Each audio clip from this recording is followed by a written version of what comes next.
Запрошуємо наших учасників до зали. Буквально кілька хвилин і ми розпочнемо наш офіційний захід. Будь ласка.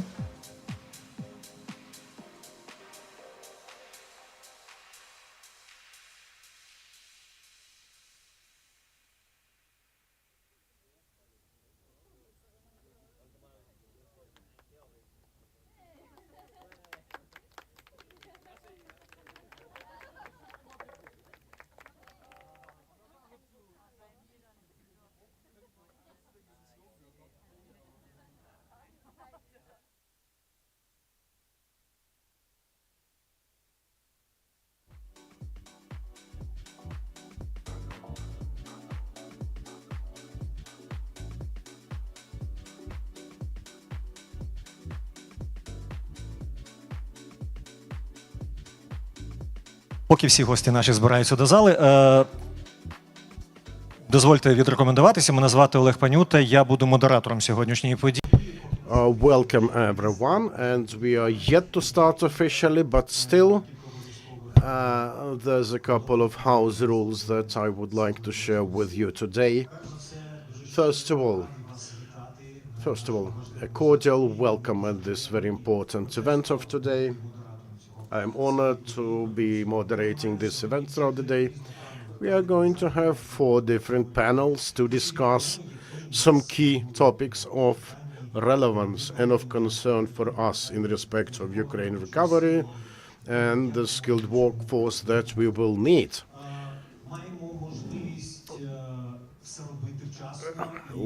It is possible for us to do everything on time according to the agenda, so sorry in advance for me keeping the time and limiting on that, but then there will be a chance for everyone to discuss and to chat on the matters later on. It is possible to do photos, videos throughout the event. We would appreciate your smiling faces on them. We are going to be live streamed across the internet, so just remember, you will be visible. If, God forbid, the Russian bog dwellers decide to somehow intervene with the missile strike alerts, we will have to move to a protected shelter facility, taking our work clothes and belongings and going there. And as soon as the alert is cancelled, we will be able to return and continue within the remaining time. And just 1 minute more for us to start everything officially.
Ну а тепер вже ось офіційно.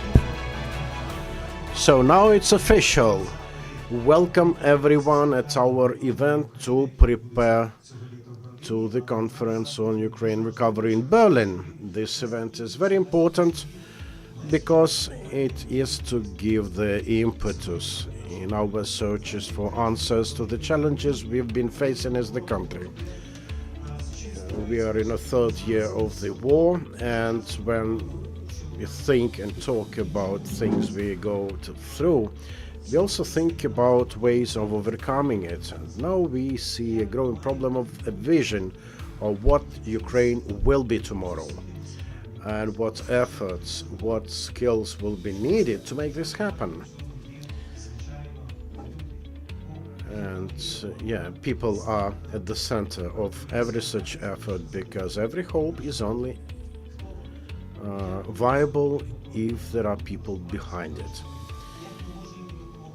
We need to think how to attract these people, how to help them rethink the country, how to help them to rediscover and realize themselves as quality and skilled workforce.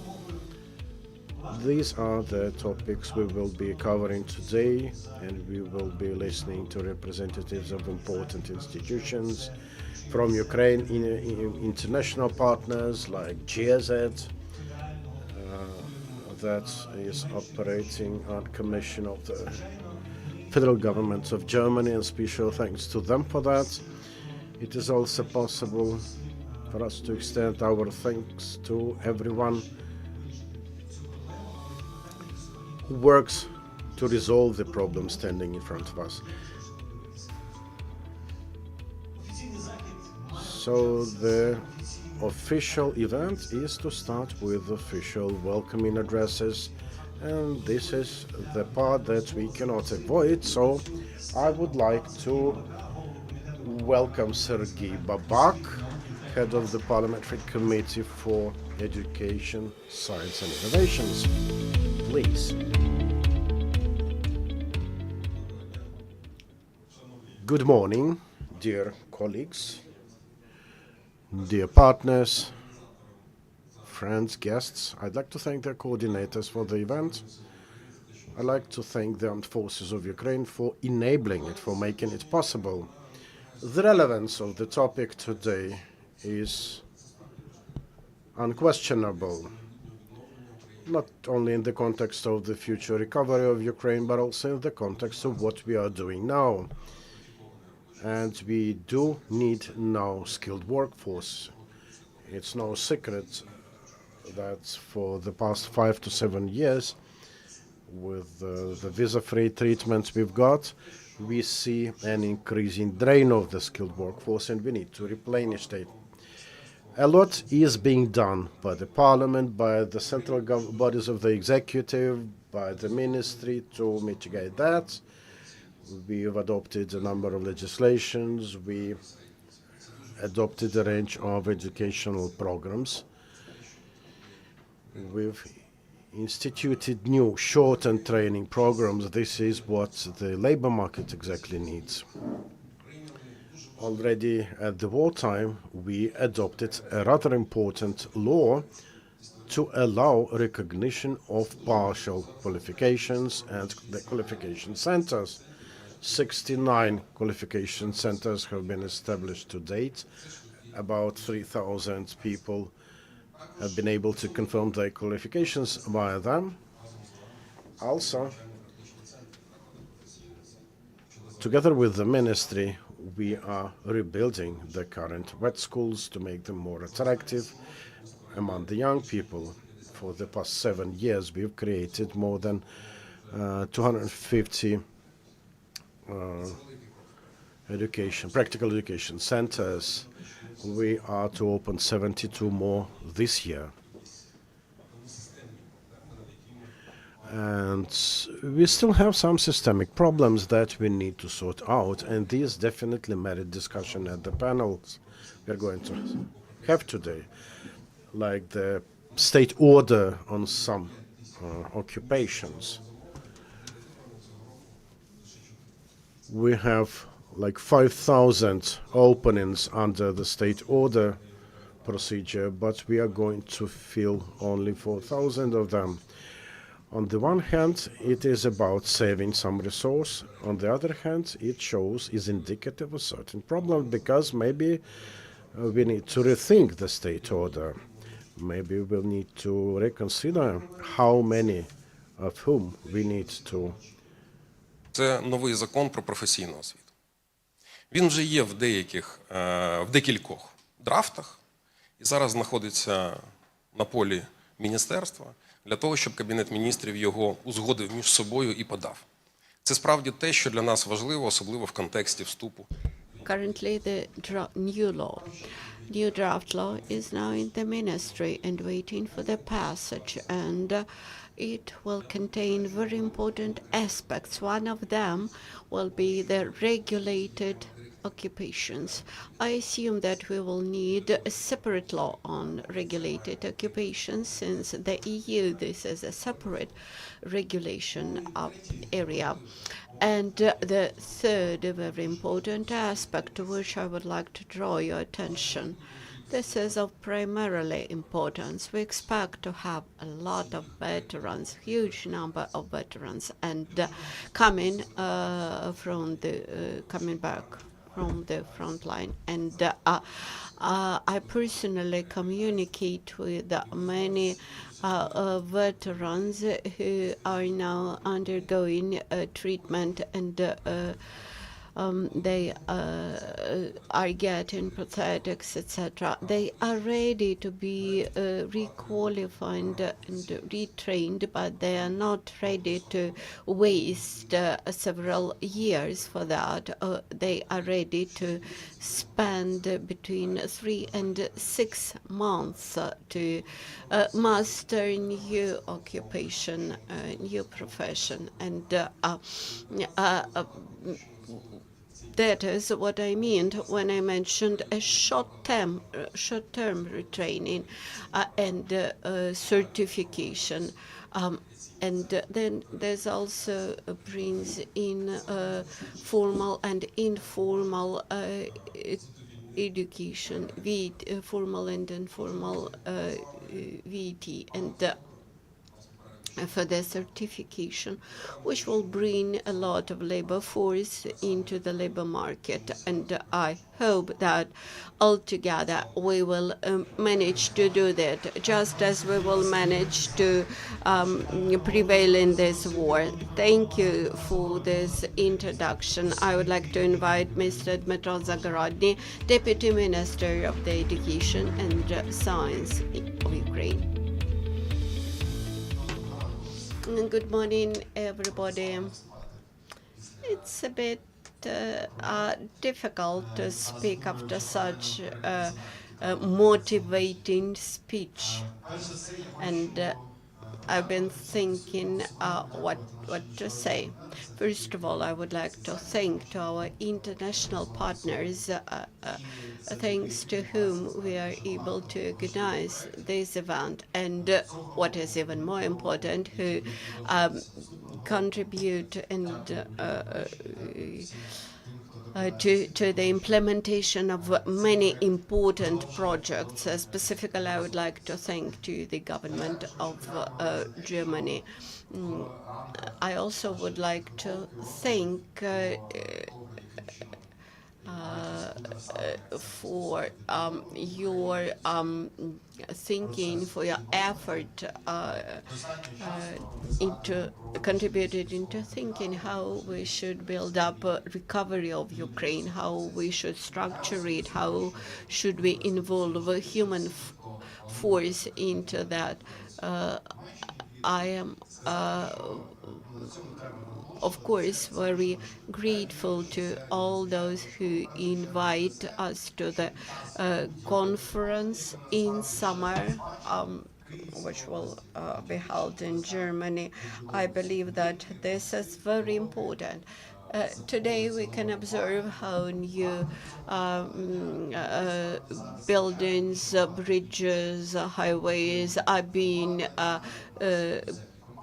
reconstructed, built in the regions around Kyiv, etc. And we continue to procure a lot of equipment, etc. The more secure environment we will have in Ukraine, the better will be our pace of recovery, the more and more people will be involved into that, and that process of recovery will require a lot of labor force. We will require a lot of human capital. And I believe that this will become possible under favorable economic conditions if recovery will bring to Ukraine foreign companies with the investments, but there should not be foreign labor force that will implement all those construction projects. In order to build up Ukraine, we need to bring in Ukrainian labor force, and moreover, we have to learn how to produce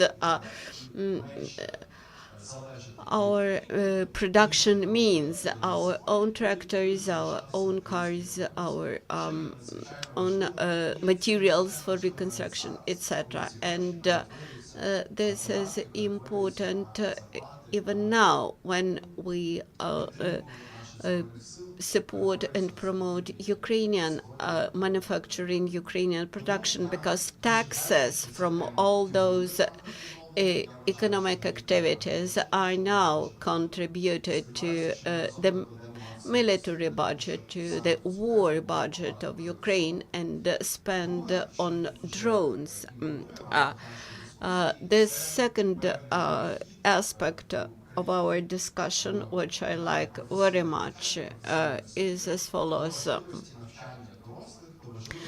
The importance of adult learning, the importance of offering short-term retraining and upgrading programs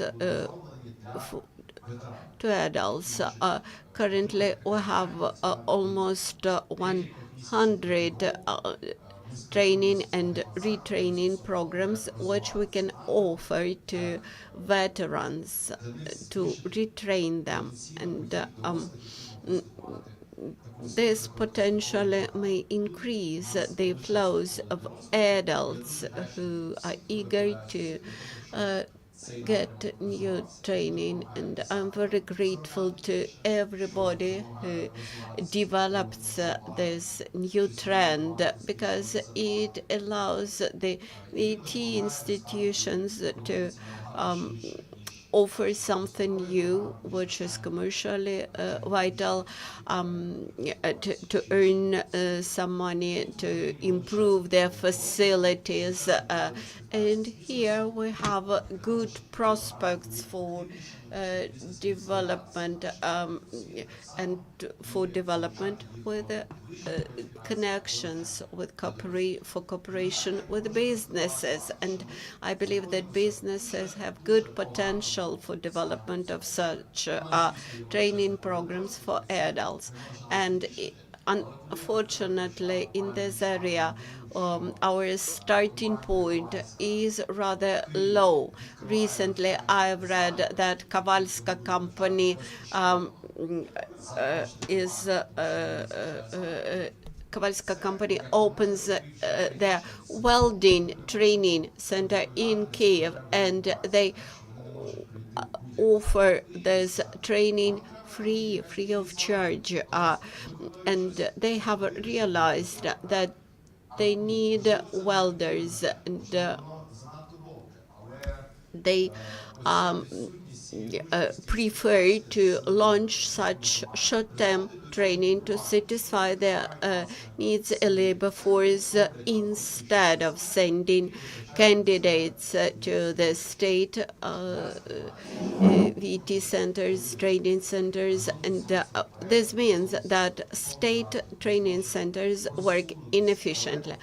I hope that together with our council, we will go as far as to be able to offer both private or business training centers and state training centers. And I hope that eventually we will find ourselves in a situation like in Germany, in Switzerland, when centers for career development are able to provide consultancy to candidates and direct them to big variety of professional training centers. Thank you, Dmitry. I hope we will be able to continue a discussion during our first panel discussion. And now I'm pleased to give the floor to Ms. Lister Overhofstad, who is Deputy Head of the Federal Ministry for Labor Force Development and Economic Development in Germany. Those who need translation, please remember to take your headphones. To the conference. We are ready to listen to you. Thank you very much, dear colleagues, dear Deputy Minister, dear Head of Committee of Verkhovna Rada. I'm very pleased to greet you today from Berlin. I will talk about, of course, the challenges Ukraine is facing. Those challenges were mentioned already. Ukraine has witnessed a declining and aging population due to the war of aggression. Millions of people have sought refuge abroad, including in Germany, and millions of people are internally displaced within Ukraine, of course. This situation has put enormous pressure on the job market, and now veterans and people with special needs are becoming increasingly important members of the workforce. To navigate these challenges, I believe a comprehensive strategy is essential. This involves enhancing vocational education and training in critical economic sectors, supporting vulnerable social groups for labor market integration, and fostering collaboration with the private sector. I am very pleased that today's conference offers a platform for strategies in these areas for overcoming the skills shortages and gaps we are facing. It is very encouraging to see contributions not only from Ukrainian stakeholders, but also from many international partners during the conference. One of the practical solutions discussed today is the creation of a web platform where training providers can offer their educational and training programs, which are specifically tailored for veterans and other vulnerable groups. This initiative of the Ukrainian Ministry of Education and Science was supported by Germany and represents a significant step towards addressing Ukraine's workforce needs. Germany remains very committed to further support Ukraine in the skill development area. We do this not only through advice by GIZ, we also do this via building infrastructure centers of excellence via our development KfW. And as it was mentioned before as well, it's not only about reskilling, it's not only about developing new skills, it's also about securing jobs and creating jobs. So that's why Germany puts also a very special focus on supporting small and medium enterprises in Ukraine so that they become resilient during times of war and that they can still continue working and offer their jobs to the population. The importance and urgency of human capital will also be highlighted at the Ukraine Recovery Conference in Berlin this year in June. And today's pre-conference sets the stage for the URC.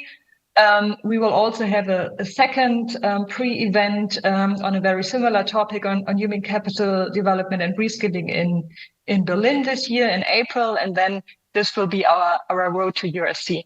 I hope I may see some of you in Berlin this summer, and I wish you a very successful conference today. Thank you so much. Дякуємо, дякуємо. Thank you, Lisbeth. Thank you for your welcoming and inspiring speech.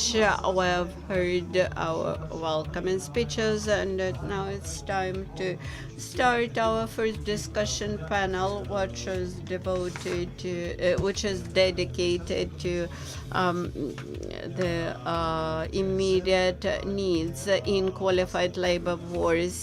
I would like to thank to the GIZ who had launched Skills4Recovery Programme, thanks to which we can start this work today. So we first will present the issues and challenges and then discuss possible remedies to them. Presenters at the panel are, first of all, Michael Paolo, and Director of Skills4Recovery Programme, and the floor is yours, Michael.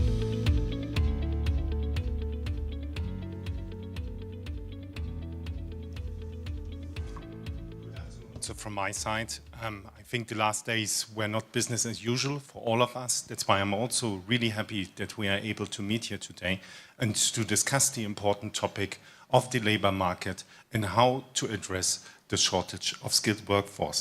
I have the honor to provide a quick short input for panel one. And I would like to give a red line which we can follow throughout the conference. I think when we look on the Ukrainian labor market, there are two disparities which are important for us. The first one is labor shortage, and I think all the different speakers have already mentioned it as one of the problems of Ukraine's labor market. Due to the war, people left the country, people got displaced, mobilization is going on, so there are less people in the labor market available. However, our research shows that this will be more of a long-term challenge than a current challenge of the Ukrainian labor market. We currently see that in 2023, there is still a surplus of labor supply over demand. On the right side, you see here data from a Ukrainian job portal, which clearly shows there are more candidates for certain positions than vacancies available in a sector. So there are still more people with certain profiles. There are more vacancies than certain people with profiles in this sector. I think this is an important point. However, we need to say that demographic forecasts already show that there is a likelihood that there will be a labor shortage in the future. Of course, these forecasts depend on a lot of variables, economic growth, productivity gains. However, it is clearly visible that Ukraine will face the challenge of labor shortage in the future there.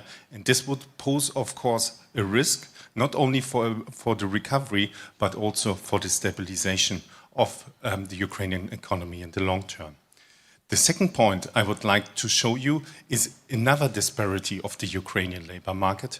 And this is the skill mismatch. And I think the skill mismatch is already visible and is a challenge for the economy. And I think a lot of the previous speakers already highlighted this point.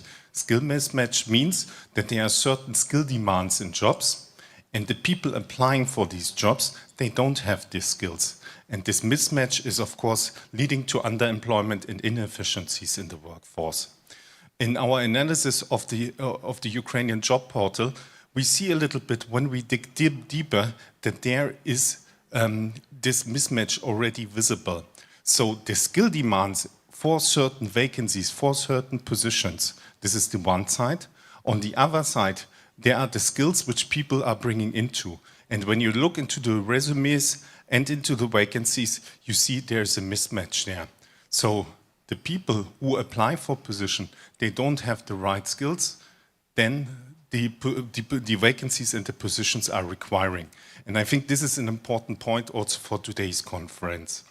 One point is also that the skill gap and skill mismatches you can find really across the sector. And this is really the graph on the right side showing. And of course, this skill mismatch would have been even without the war there, because there are economic trends worldwide, green, digital, managerial, entrepreneurial. There are more and more skills, and here Ukraine, even in times of war, need to really catch up here.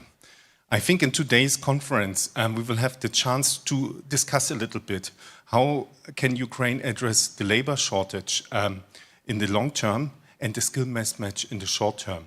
And we have 3 panels reserved for this, which might be potential ways of addressing the topic. The first one, inclusion. It's of course an important topic. How can we get more people into the labor market and activate vulnerable groups? In panel 3, it's about vocational education and training. How can vocational education and training be supported to reskill people, to really address the skill mismatch in the country? And the 4th point is business cooperation on how to strengthen labor market orientation in vocational education and training. And I'm also happy that the companies represented here will show what they are doing even without the government. The data I'm just referring to, and I need to excuse myself, you cannot put a German on the stage without showing him data. It's in our natural genes, unfortunately. The data you can find in the skill mapping, and we have conducted the skill mapping just recently, and it was done looking there scientifically into the topic of labor shortage, but also into the topic of skill mismatch. There were focus groups conducted and also a survey of more than 2,000 people. With the QR code, you can download the summary there. Thank you. Mikhail, thank you so much. Thank you for your speech. Please take your stage. Thank you. То ми таким чином можемо продовжити. And this way we can start or continue our first panel discussion. I'm sorry, I nearly forgot to say that we are going to have a bilingual discussion, so anyone in need of interpretation, please use the headset to allow yourself complete understanding. And I would like to invite here the participants of our first panel. Please welcome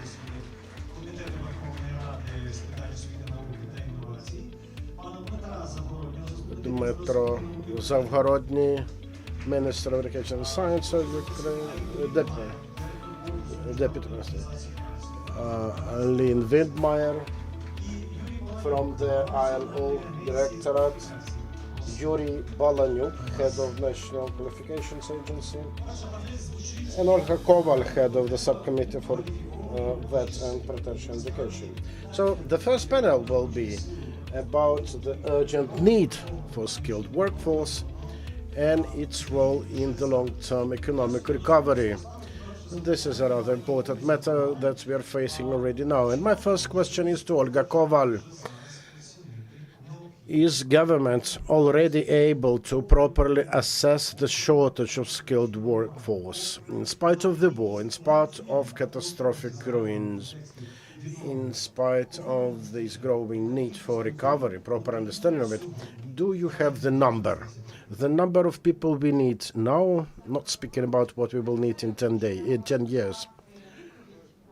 Okay, thank you. I will start by thanking to everyone who has been working in such challenging conditions.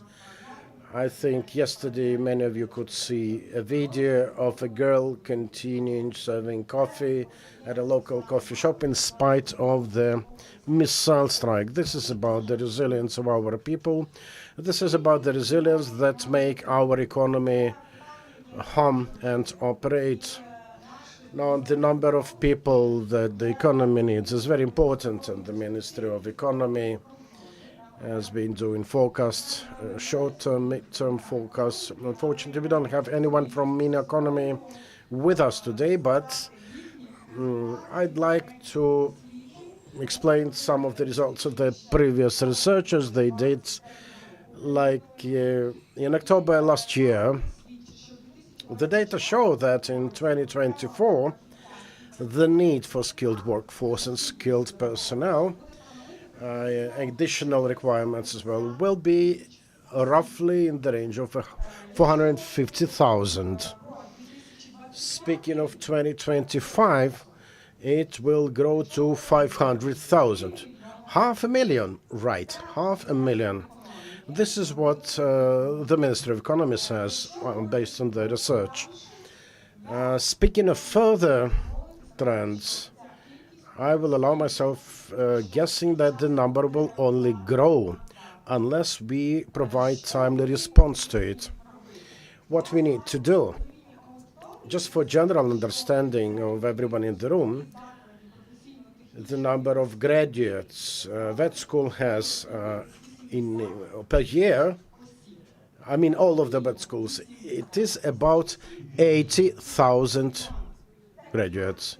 So incomparable, 80,000 and 500,000 perspective demand in 2025. So we cannot provide enough professionals. We need to involve many more people to increase and rebuild their qualification. This is probably the only way to somehow reduce the gap, or at least to prevent it from widening every year. I would like to do a little correction. The number I've just mentioned, it's not about just workers, the blue collars, though the blue collars do make the most of the figure. I'd like to focus your attention to the information of on the previous presentation. I was really surprised to see that the number of vacancies goes beyond the resumes, the demand. But then I understood.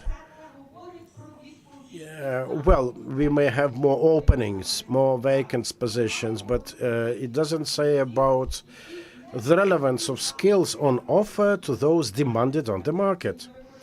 There's a huge difference between what people realistically have based on their diplomas and what industries demand.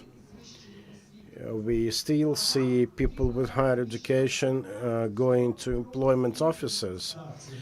Meanwhile, we have a growing gap with like construction workers. Those blue-collar occupations that are the driving force of economic recovery in the country. We also need some high-tech engineering qualifications. We have a huge deficit of the people with such qualifications. Throughout the time of our independence, maybe due to some stereotype perceptions about blue-collar professions being really not cool, not paid enough. There was a perception that humanitarian sector is, pays better and is more posh. And the war actually became a catalyst of the process, only deepening it.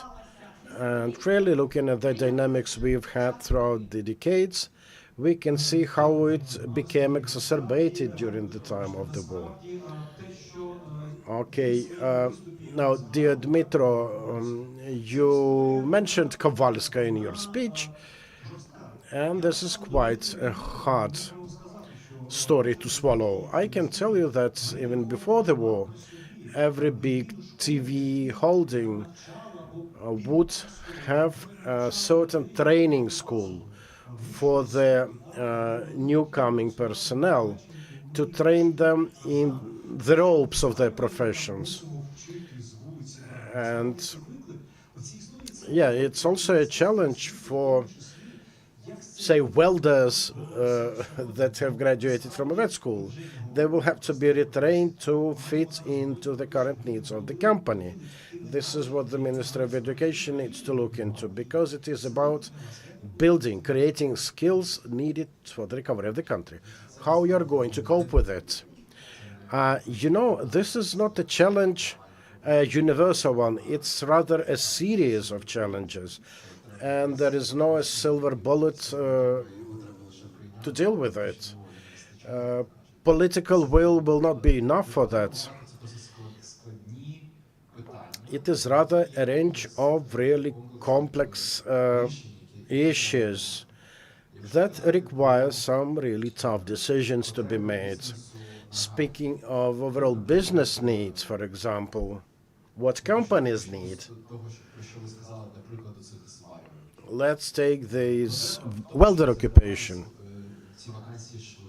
On the one hand, companies need to fill in vacant positions as soon as possible.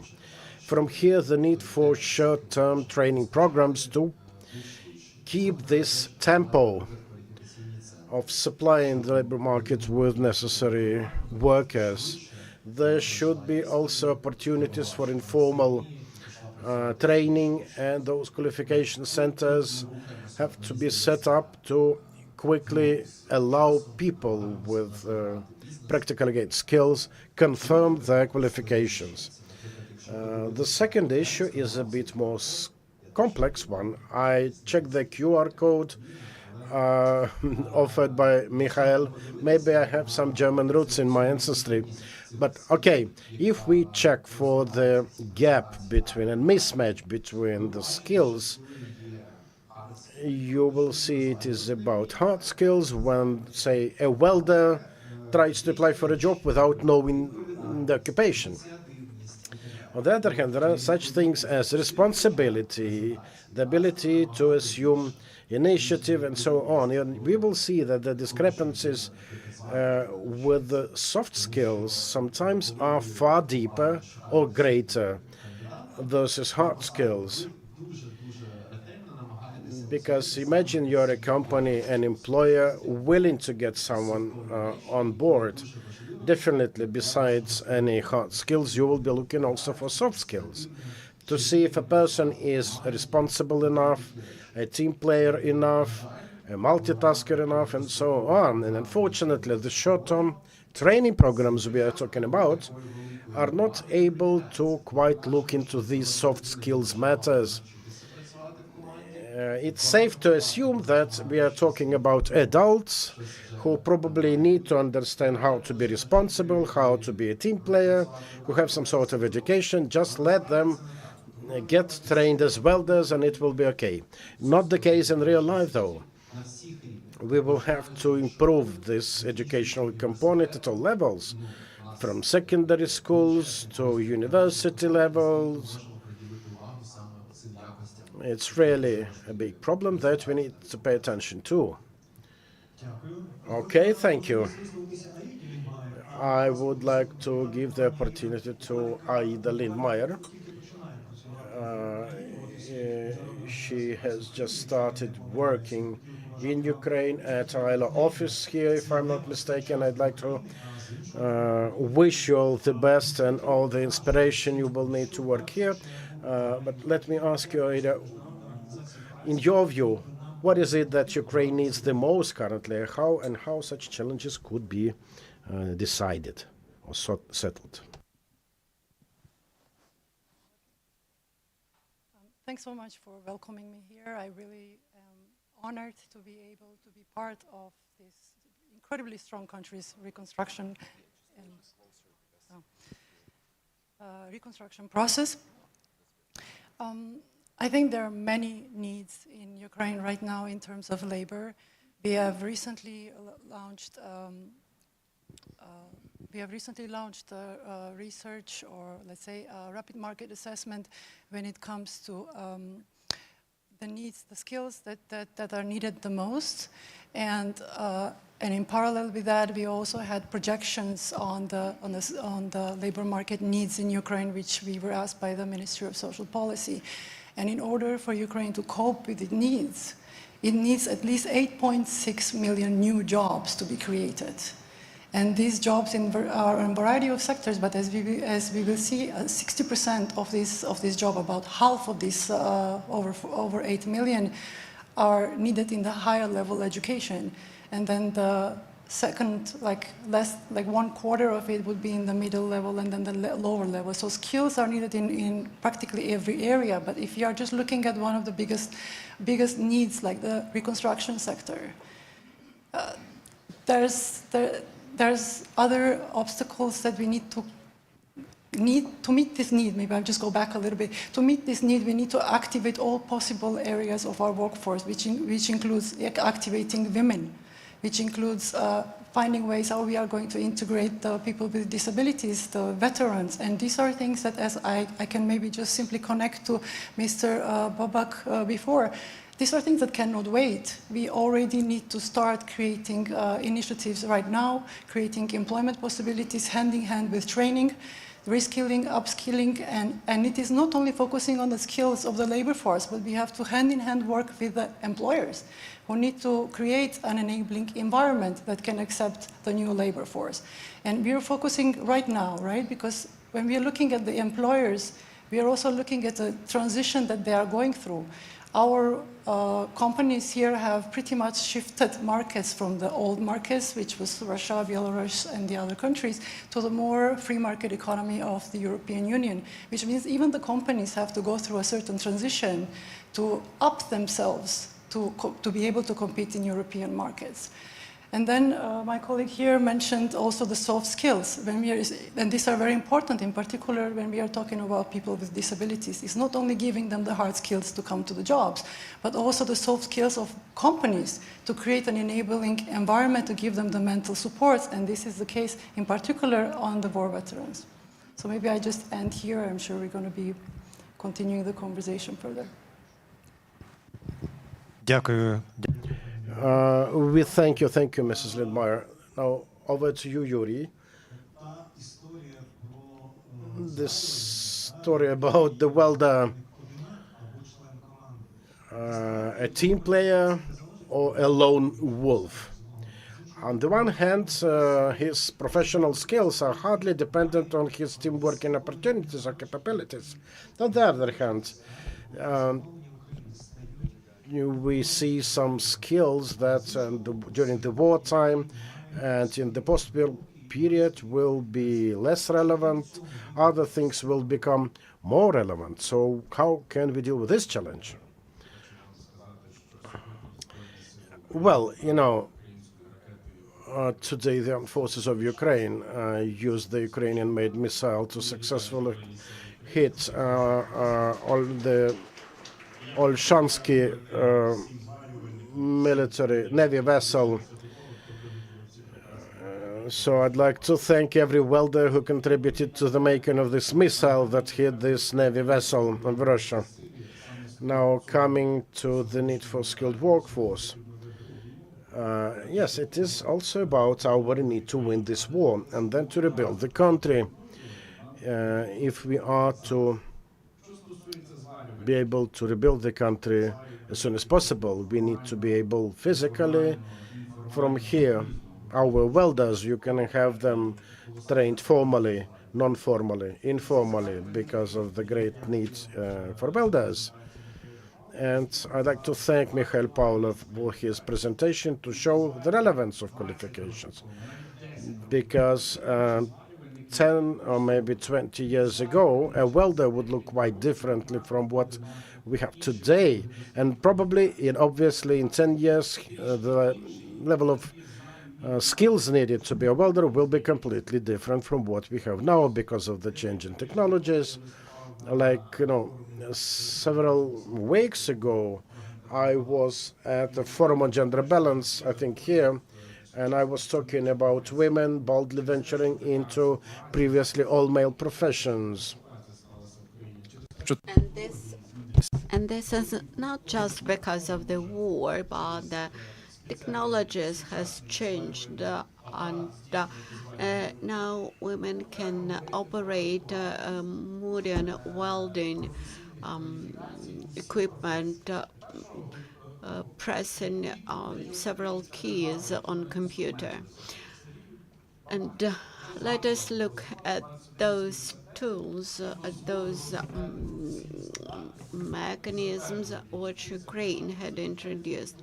Sergei Babak had mentioned the draft law. He has mentioned how we can organize the internal potential in the country in line with the requirements of today, in order to cut up the gap between a graduate who falls within the responsibility of Sergei Babak and the requirements of Kavalska company, who need the labor force.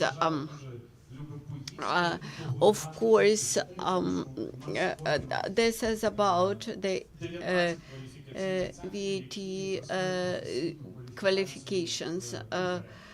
For example, we have 19 qualification centers which grant qualification of cooks. We have 16 centers which grant qualification of confectionery cooks. But we have only 10 centers who grant a qualification of welder, and much less centers which assign a qualification of tailor producing clothes, etc. And in total, we have 69 qualification centers. And this is a response to the labor market requirements, because those qualification centers, they exist without any support from the state budget. And in order to establish a qualification center, you should get state certification, but no state funding. And in order to be economically vital as a certification center, you have to satisfy the labor market needs. And thus, they are motivated to certify for the most demanded qualifications and skills in the market. Now, my question to Dmitro, when we discuss the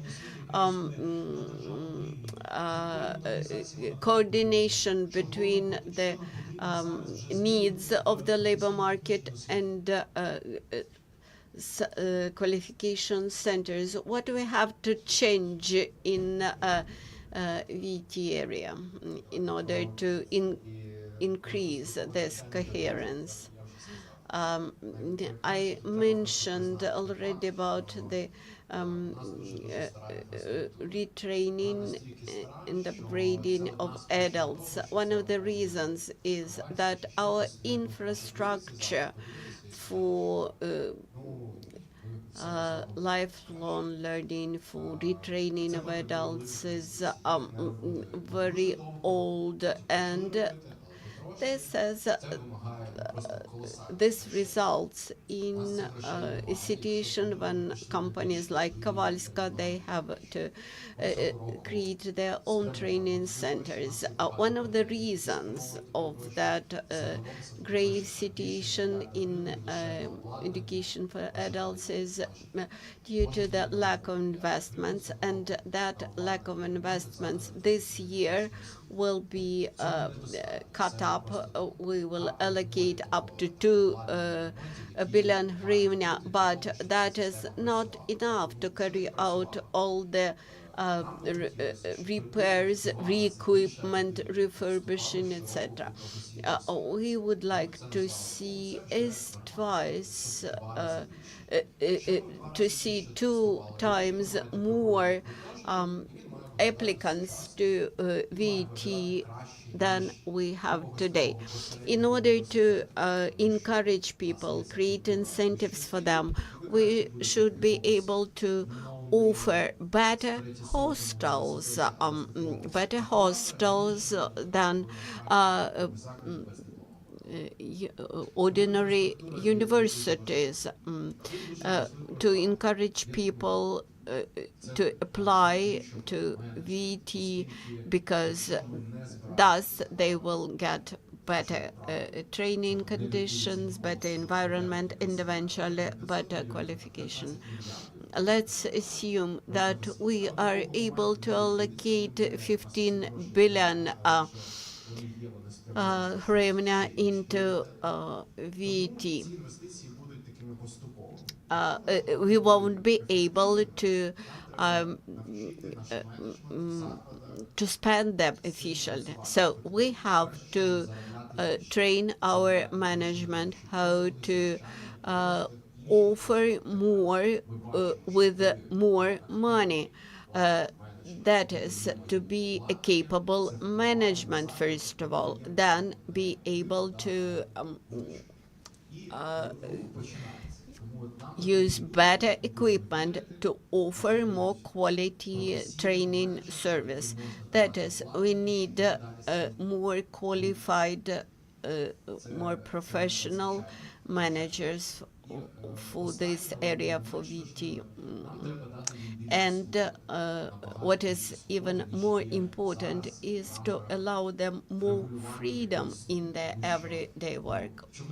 That is, we have to change our regulations, our regulatory framework, because each training institution, it has its own problems with, for example, spending. They can spend for that item and cannot spend for this item. And we cannot, for example, hire market development experts, etc. And you cannot explain these your challenges and problems to business, because business do not understand them. You simply have to resolve your problem with the extensive regulations yourselves. So what I have told was about equipment, about investing money, about involving better managers, and about better cooperation with businesses, because businesses are end users of our graduates, and they should should offer as to the better programs for training. Okay, Olha, what do you think whether money will help, I mean, those 15 billion hryvnia? Then public awareness campaign, that is to explain to people that it is better to master very practical profession than to waste time for 6 years in university. Actually, today I have to answer to the questions which would be asked to the Ministry of Economy.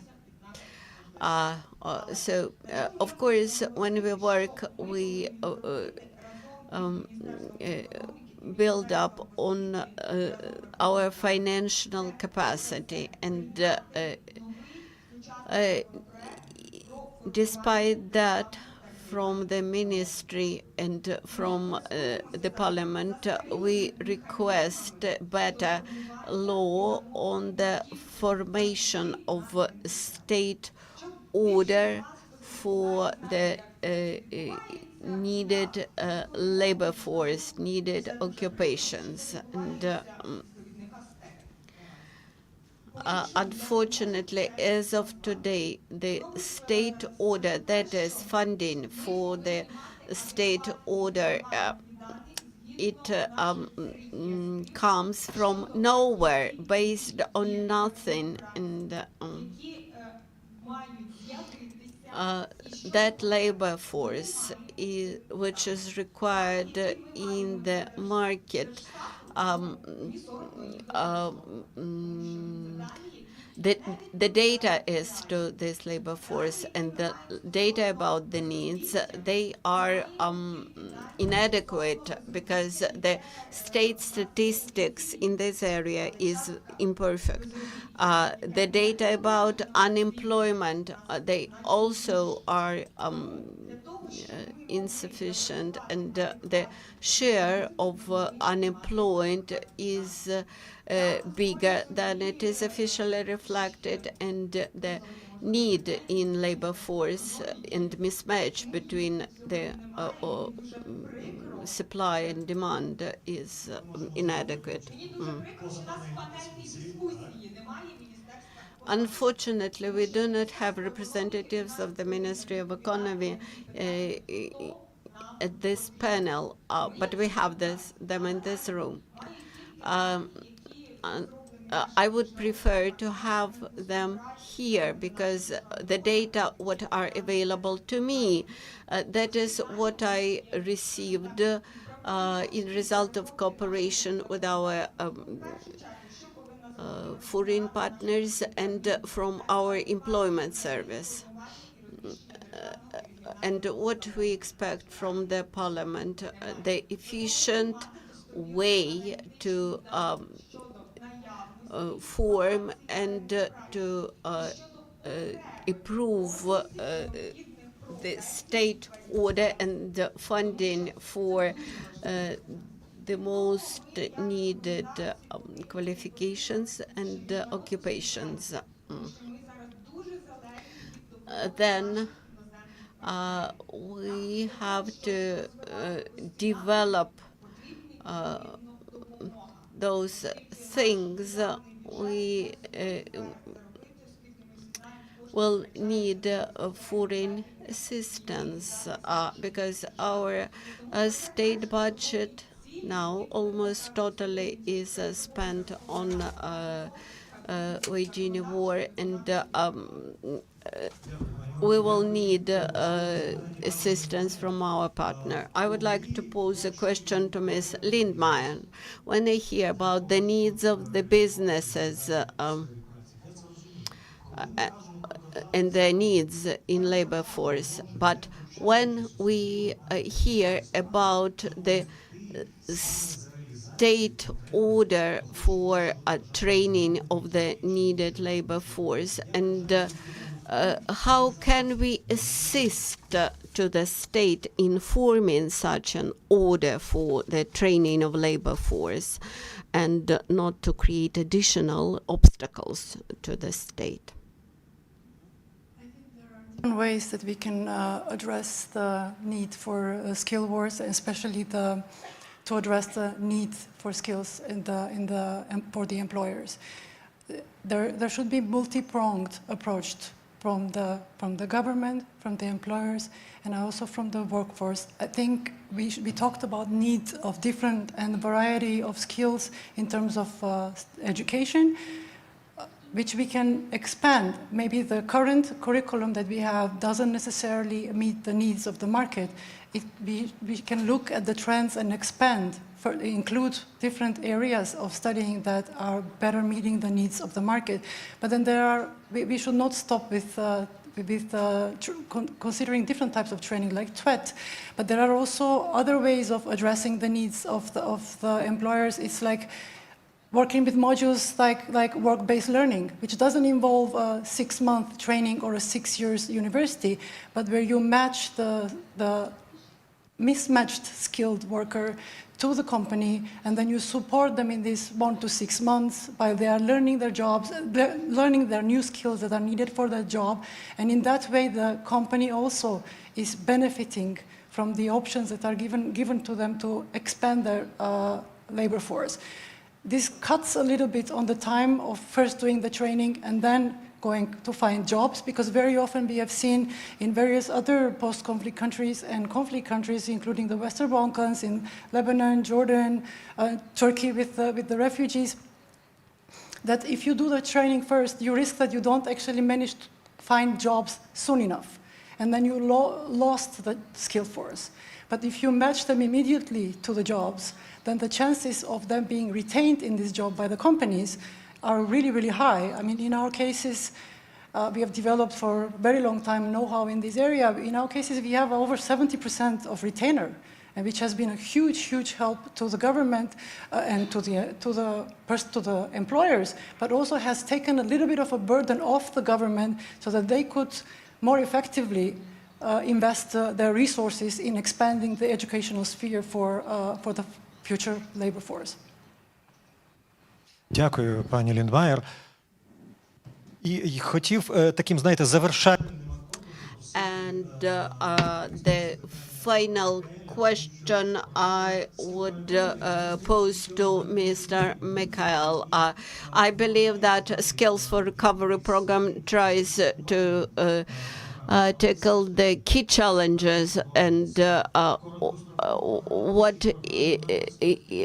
what do you see as a priority, a short-term program or a strategic problem for the recovery of Ukraine, a strategic program for the recovery of Ukraine? I think, the speakers mentioned a lot of important points here. For the recovery of Ukraine, of course, human capital is essential. Just remember 2 years ago, directly after the war started, the first conference in Lugano was conducted to talk about recovery. It was about funds, corruption-free, how to do reconstruction, but nobody talked about people. And I think we have here all sitting ambassadors for the topic of human capital development, because in the end, Ukraine's economy, even in wartime and after wartime, will be run by people. And these people require skills. And that's why I think we also have that much engagement for this conference. And I'm really happy that this is one of the main topics for the Ukrainian Recovery Conference. Another point is really, and I think it might be surprising to talk about this here in Ukraine. Every country in the world has currently a challenge with human capital. It's mostly because of aging societies. Look into China, look into Germany. Everywhere the same problem. And I think for Ukraine, it is of course more challenging because there's currently a war ongoing. You have short-term needs, but you need to think in a long-term way. And this makes planning super challenging. And I think in the 3 panels today, we would discuss 3 potential solutions we are also looking into from the Skills4Recovery Programme on how to activate people who are currently not in the labor market. So the whole topic of inclusion, on how we can improve initial training, but also further training and reskilling of people here. And the third subject, really important, is the private sector cooperation. Overall, I think one requirement needs to be there, and this is to improve efficiency. And I really liked what Dmytro Zagorodny said. He said, Ukraine has a choice. It can put a little bit of money into 500 vocational education training schools, or it can put a lot of money, maybe in 200 to 300. So to increase this efficiency and to really have better possibilities for training and for retraining is an important aspect. And I also think there is not the possibility for Ukraine for one-size-fits-all solution. So the solution will not come, maybe not from the national government. You need to allow the regions to adapt. You need to allow every training institution and every VET school to make its own choices. Because I think people in Ukraine are really smart. They know what are their local needs in the labor market. Training providers can cooperate with private enterprises. And I think to encourage this more deregulated, market-driven approach would be really an asset for Ukraine. Дякую, пане Михайль. Ми насправді Thank you, Mikhail. We are actually at the end of part 1, panel 1. And clearly it wasn't our task with the first panel to find a solution of how to bring people from abroad, how to get the vulnerable groups on the labor market, how to help veterans regain their qualifications or get new ones. This will be discussed further on, but we have a joint statement that we prepared on behalf of our Skills for Recovery conference. This is a living document, though. It is open for your feedbacks, comments. With your permission, I would like to read out the body of the document so that throughout the upcoming panel discussions we would be able to think it over and maybe amend. A joint statement of the Skills for Recovery conference, 26th of March, Kyiv, Ukraine. Ukraine is facing some major geopolitical and demographic challenges. The country has been facing a declining population and aging society during the last decade. With the onset of the war, the demographic situation only worsened, with 6.5 million Ukrainians seeking refuge abroad and 3.6 million becoming internally displaced. Social groups shaped by the war, like veterans, people with special needs, are beginning to play an increasingly important role in the Ukrainian labor potential formation. Young people face growing uncertainty about their future because of the war. The armed aggression, external and internal migration flows, traumatization of the militaries, of civilians, combined with interruptions in educational opportunity and resource constraints, will have consequences for the entire generation of Ukrainians. All these changes have a wide-ranging and profound impact on the available skilled workforce, especially in key sectors related to the Ukraine's recovery. According to forecasts, the current deficit of skilled workforce will only grow by 2030. It is thus imperative to address the issue of Ukraine's human capital holistically to provide a prospect for the Ukraine's future. The Ukrainian government, its ministries, agencies, and the private sector operators participating in this conference are united in their commitment to achieving these objectives and implementing the necessary measures, like improvement of vocational education and training programs with a focus on obtaining demanded modern qualifications for young people and adults in priority sectors of Ukrainian economy, such as construction, transport, logistics, agriculture, etc. Enhanced support and activation of support for vulnerable social groups and those previously inactive parts of the population for the labor market, with support of the countries that have hosted Ukrainian refugees and special attention to ethical aspects of employment and training programs for people with special in Ukraine in the area of reskilling and skilling of specialists on a flexible, accelerated, mutually beneficial basis. Promoting technology transfer, introduction of dual formats, recognition of full and partial professional qualifications obtained in company or informally.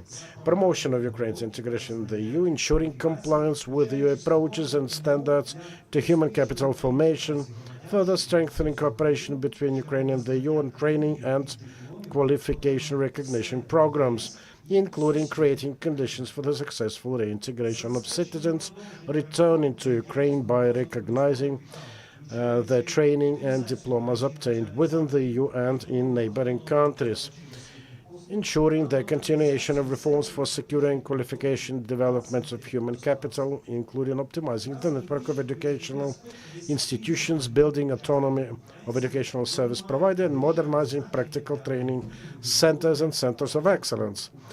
This will be of paramount importance for future Ukrainian recovery and development. The points in the document will be used as an input for further discussion during the Ukraine Recovery Conference in 2024.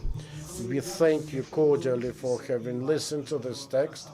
Thank you for hopefully feedbacks and comments we will be getting from you. I'd like to thank the participants of the first panel for their involvement and participation.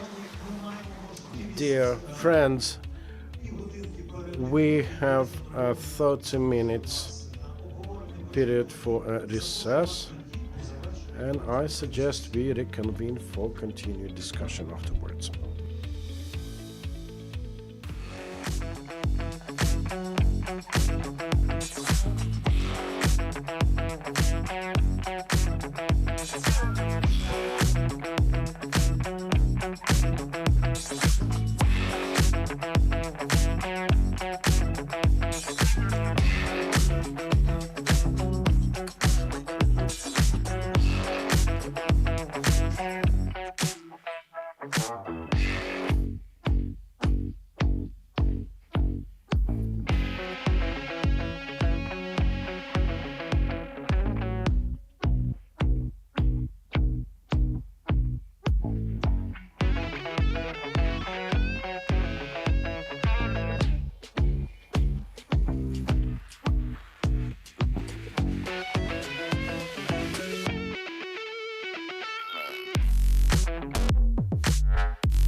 Шановні учасники, будь ласка, запрошую до зали. 2 хвилини ми розпочнемо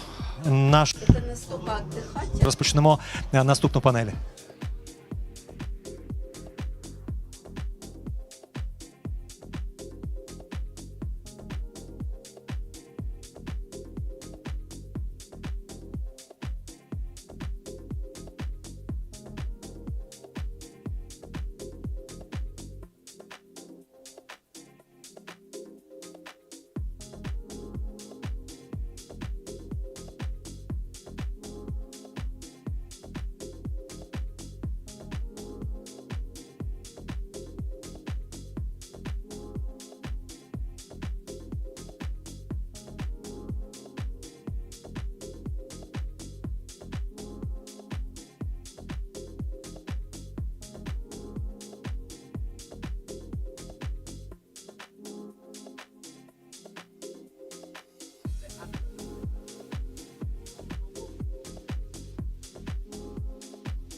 Шановні учасники нашої дискусії, давайте продовжувати нашу роботу. Dear participants, let us continue with our next panel on equal access to education and employment. We hope it will help us find answers to the questions voiced during the first panel. How to cater for interests of different strata of the population, war veterans, people with special needs, other vulnerable groups, how to get inclusivity inside education, how to entice people into getting occupations primarily needed by the country for its recovery. These are some of the topics that will be covered during the second panel. Please welcome my colleague, moderator of this panel. Welcome Victoria Baluta, EU Program Skills4Recovery Implementation Counselor and Advisor. Good afternoon, dear colleagues, friends, partners, and guests. Welcome everyone physically present and present online, and I do know them. A nice time for discussion indeed. After the coffee break, we are revitalized and not yet exhausted. And we have a range of brilliant panelists to attend our dialogue. As you can see, the panel is dedicated to equal access to education and employment, a self-explanatory one, and we will be speaking about strategies of better integrating representatives of vulnerable groups into the labor market and better inclusivity of educational efforts. Please welcome Evgenia Smirnova, Deputy Minister of Education and Science of Ukraine. She will present a pilot educational program platform for veterans. And she will tell us more about some key functions and tasks. You will have Evgenia 10 minutes. After that, we are going to have our panel discussion. Welcome, Evgenia.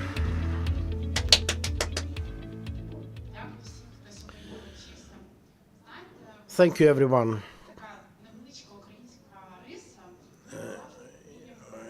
One of particular Ukrainian traits is we are not very good at saying something good about ourselves when we have succeeded in something.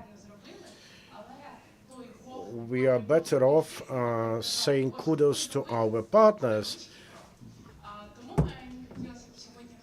Because of that, I would like to tell you more about some small but very important steps we already made. And this is not the end of it. We are still with a huge long road ahead of us, with handicaps and challenges. But really, we are ready to work a lot for that. I'd like to tell you more about a project we call Contact Point.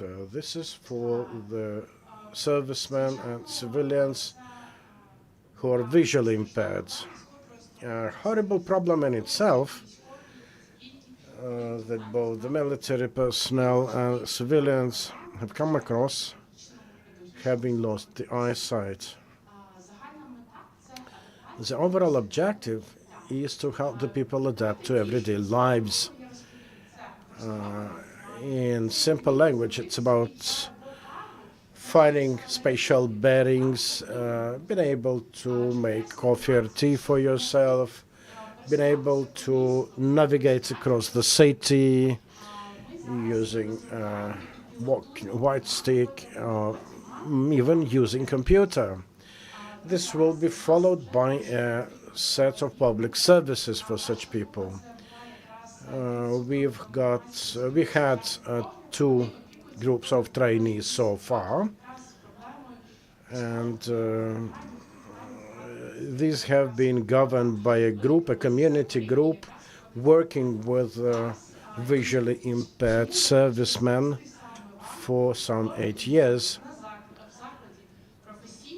So, Lviv, vet school there, offers a training course for war veterans, and a civilian lady, a social welfare officer, is among the trainees. So the vet school was kind enough to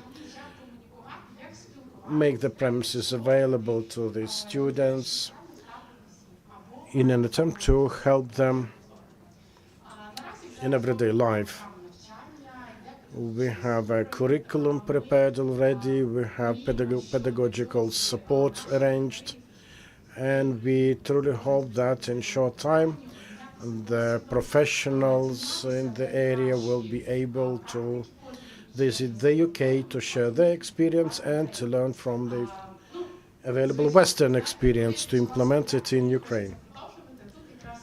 And as I started with actually saying thanks to these people, I would like to continue by thanking all those involved in the project. You can see them on screen. as I have this opportunity of speaking in front of vet school representatives, let me brief you about a small pilot on student support centers. We have 9 higher education institutions participating in the pilot. We intend to design a wholesome program for high school learners, and we do expect that as a second step, in the second phase, this will translate into a program for vet schools. And we hope these programs will be well suited for the needs of individual vet learners. We want it to be barrier-free and inclusive as much as possible. And here you can see the logos of the educational institutions who have agreed to participate in our pilots. We are setting up a study tour for them, a study tour to the US, again to exchange experience.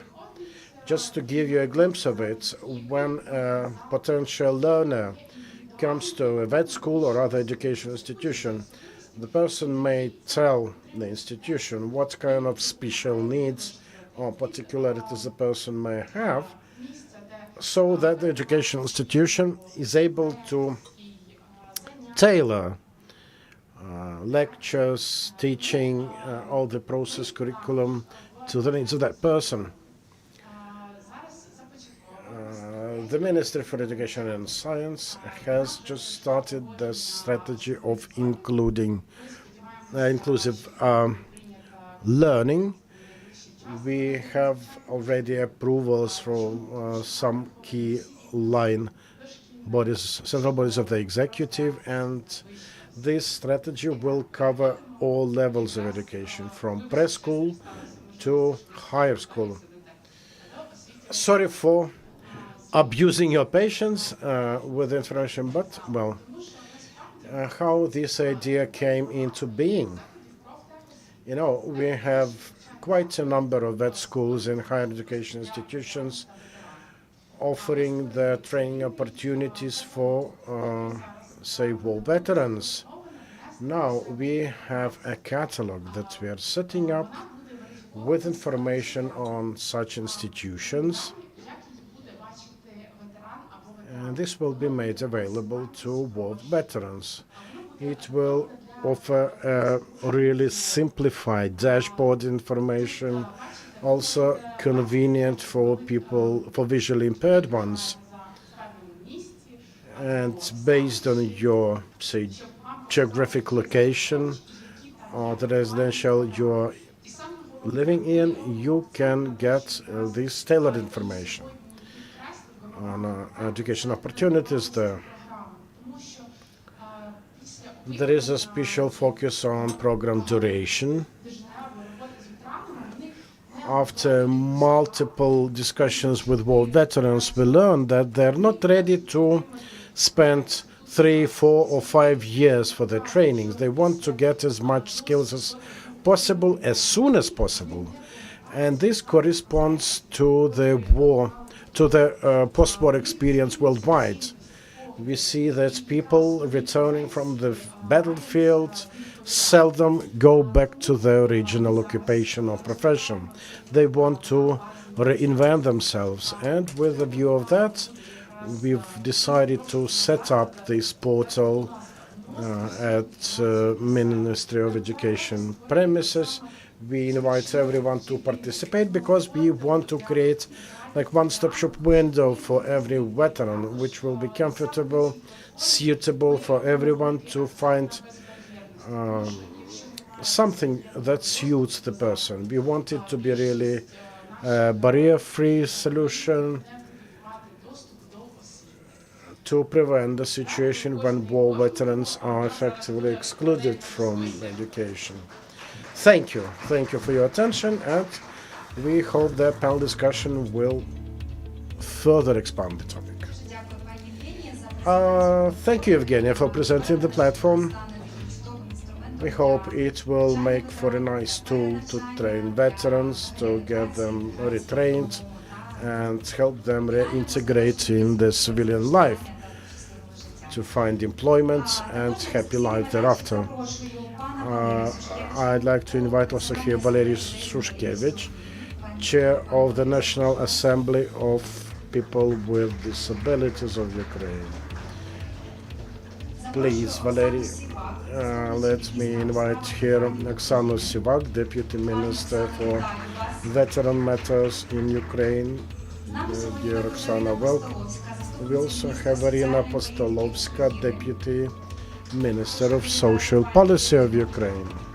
Big welcome, applause for Irina. Lilia Grabowska, Head of VET Training International Cooperation Department at the Central Employment Center. Irina Galuzinska, Head of the Veteran Practical Hub Project. And Marina Ladezhenska, an expert from the Ukrainian Professional Development CSO.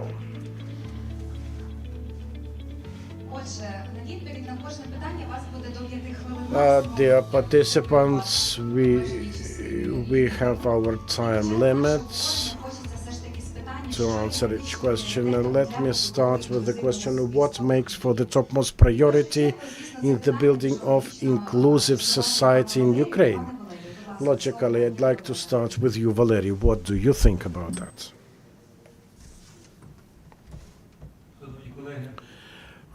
Dear colleagues, I was in the Verkhovna Rada for many years.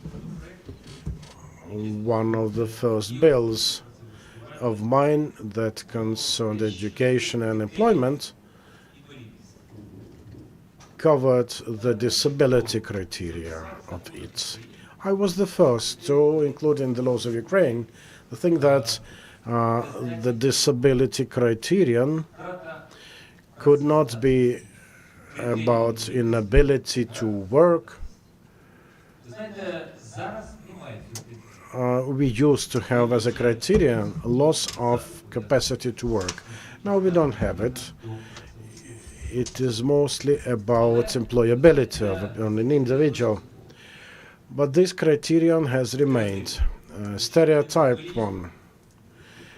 If a person has a disability, he or she is automatically considered as unemployable, not workable. And we have ministries working on that. We have the civic society and their organizations. We have the Convention on the Rights of People with Disabilities, signed by the Parliament, by the President, and Ukraine has recognized the right of people with disabilities to be employed and to work. But when it comes to real employment of people with disabilities, I'm very much convinced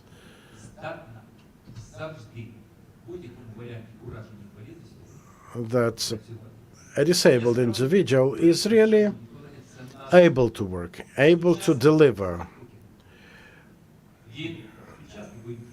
Our contemporary Stephen Hawking, who passed away in 2018, he was really a genius of the modern mankind.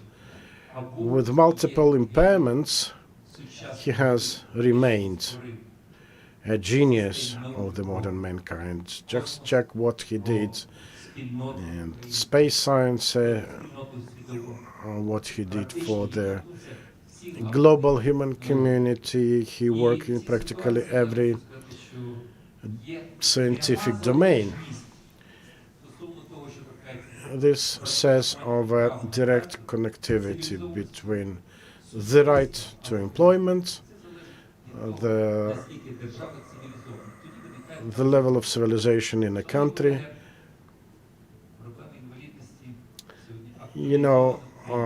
Disability issues have become even more prominent in the country, like never before. We have people affected by war. On the front line, IDPs, we have people who've lost limbs because of the war, who can be called really disabled individuals. And there are two challenges Ukraine is facing now. The first one is the criteria of civilization level of our country and the criteria of morality, of our moral debt to those who defended us. I myself have worked since 2016. I have high disability rate, but I've worked throughout my life. I have higher education. I am a mathematician. I had a thesis on cybernetics. I'm 4-time national swimming champion. I've been in the parliament for several convocations. And I can tell you that when we go to the topic of our panel, which is about people with disabilities and veterans, let us not forget that veterans with impairments of the limbs or with complete loss of eyesight, and by the way, Evgenia, a great deal of the team you mentioned, they are being treated at our rehabilitation center. So we have quite a lot of people with different disabilities, and this begs for a national level policy of providing access to education, to employment for such people. This is a systemic question. If we speak about new disability patients with fresh, as I would say, disability parameters, it is increasingly important for them to become rehabilitated inside the society, not to get lost in that, to feel that they are fully fledged members. As one person said me, ex-military, on treatment at our center, he said, I would hate to feel myself an expendable. And when we are discussing veterans with disabilities, we are continuously thinking about accessibility, architectural accessibility, and also accessibility to the training process. And in this context, I'm thinking about the draft law 4354D. This is the only version of the law which would allow people to get access to not only to the space but also into the process. Let us look at our labor code, and you clearly can see how many privileges and will be cancelled, will be repealed in the new labor code for people with disabilities. And our colleague moderator suggested not to increase impediments for the useful things which should be developed, while as a mathematician I would suggest another principle: make no harm to what is good. And in this context, I would like to point out to the systemic approach in the state policy. So the first thing is to preserve that useful things which we had in the past and to create new opportunities for education and employment of people with disabilities, including war veterans. Eugenia, as a person who has been living in this situation for many years, I never saw a strategy of inclusive education, and still I hope to see you during my life. Thank you for this introduction. Our panel discussion, we will try to find the systemic approach for tackling the problem. Marina, a question to you. How do you think, what is the biggest priority for building up the inclusive education in Ukraine? Thank you. Inclusivity means not only free access to the space of education, space of your employment, etc. This also means convenient access to employment for all groups of population, including such vulnerable groups as IDPs, women and people with disabilities. So first of all, we need to have adapted programs for training. If you deal with the people with disabilities, just ramp at the entry to the building is not enough. You should be offered to adapt a training program for blind people, for low mobility, etc. For several years now, we have developing this and promoting this access to training programs, and our general observation is that unfortunately our teachers they lack skills to deal with people with different difficulties with the training process. And just that for many years now is involved into preparation of training experts capable to work with people with different types of disabilities. Another important aspect is that our society is not fully prepared to employ people with disabilities and to accept these people as a quality labor force and be employed equally.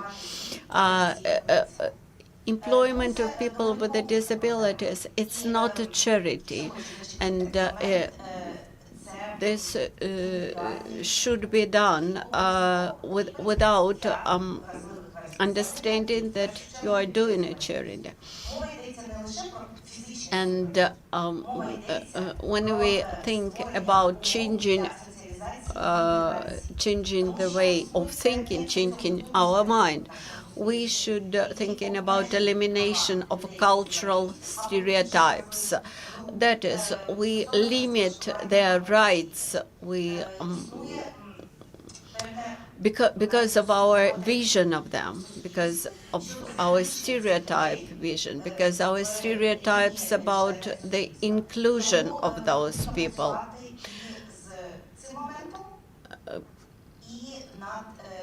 And we have to work with this stereotype and change this psychological approach, the psychology of perceiving people with disabilities as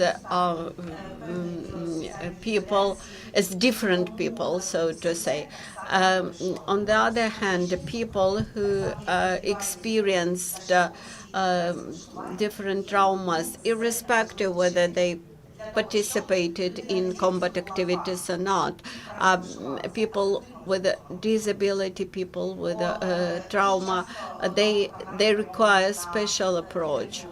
Many programs aimed at requalification of such people and employment of those people, they provide training and facilitate employment, and that's it. While such people should be offered further assistance, further help to retain in employment and to become a good employee and a good expert. Thank you for this insight, and you really do much to bring these people to the labor market and to employ them. My next question is to representatives of those institutions who deal with the employment of people from vulnerable groups, that is to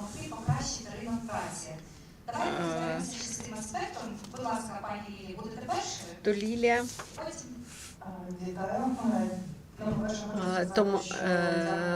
Marina and Irina. Thank you to this project because they give us a lot of opportunities as representatives of employment centers and as representatives of retraining centers. And you equip us with methods of training and retraining of our trainers who work with vulnerable groups of population. Today, when we see considerable growth in the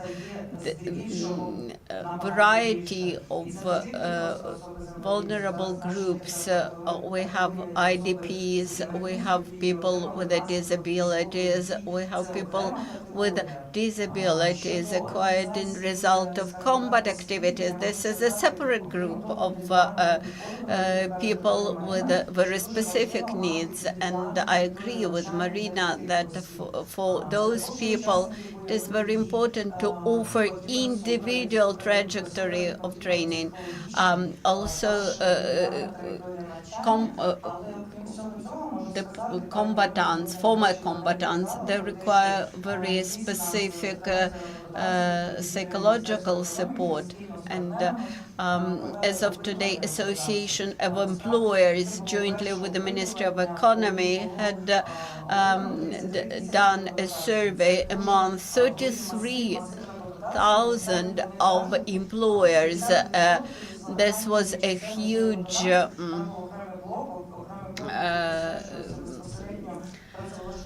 sample of respondents, and we discussed also employment of IDPs, people with disabilities, and war veterans. And we found out that 75% of employers do not see any potential problems in employment of those groups of population. Then we have, by the way, some state programs. For example, we have a state program which compensate expenses to those enterprises which employ people with disabilities, and thus employers can compensate between 70 and up to 150,000 hryvnia when employers equip workplaces for the people with disabilities. When we speak about former combatants and war veterans, many surveys suggest that not all the veterans, not all people with disabilities are eager to be employed as a labor force. They are eager to become entrepreneurs. They want to create businesses, and we have a separate state program which offers support to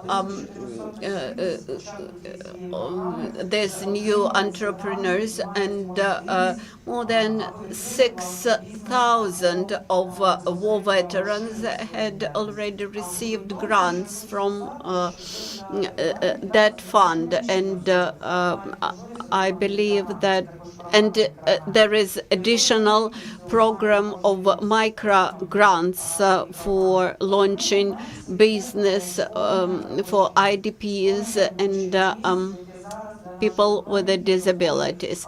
And major condition for getting such a grant is to create jobs